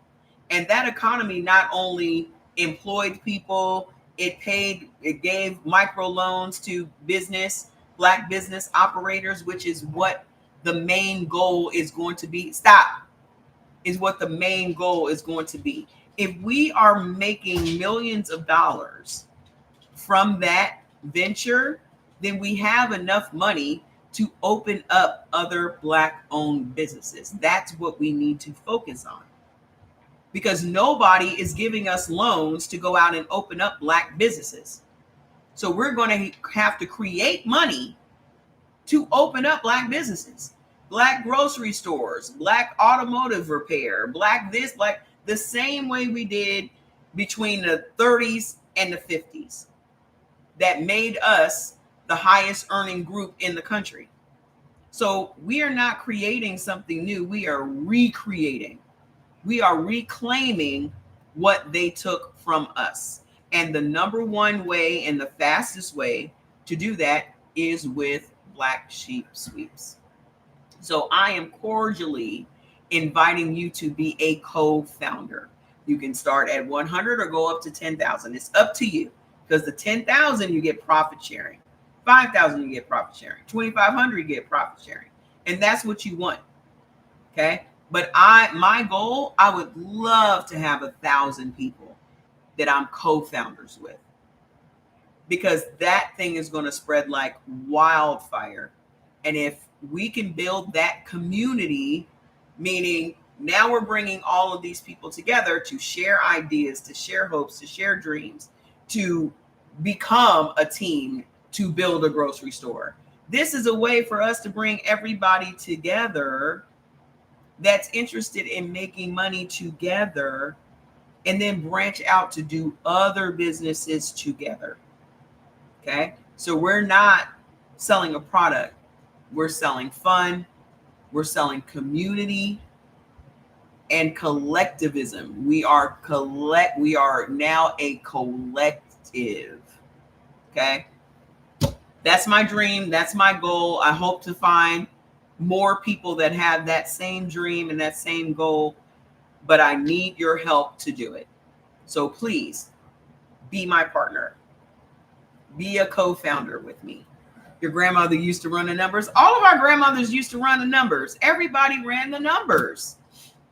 But they don't want us to know that we were the ones that created that. They don't want us to know that we have the ability to create a parallel economy. They keep boxing us out of shit. The necessity is to build our own shit. Our people have done it before. They come along, they burn shit down. They come along, they flood the town and kill everybody and just build a whole new park over it. Well, not anymore. Okay, so I gotta go get something to eat. I haven't eaten a thing today, and then I have to get back to work on Black Sheep Sweeps. So for more information, just go to blacksheepgameroom.com. I just updated the site in the past few days. I wasn't around because I was updating the info site. So any information that you want on this opportunity is there. Okay, you'll see the marketing, you'll see our merch that's coming, you'll see everything that we're planning on doing and everything that we're putting into motion right now. And I would love for you guys to be a part of it. Okay. Mwah. So I love you, and I'll be back again tomorrow. Bye, everybody. Good night. Oh, here comes Fats. Come here. He always knows when I'm signing off.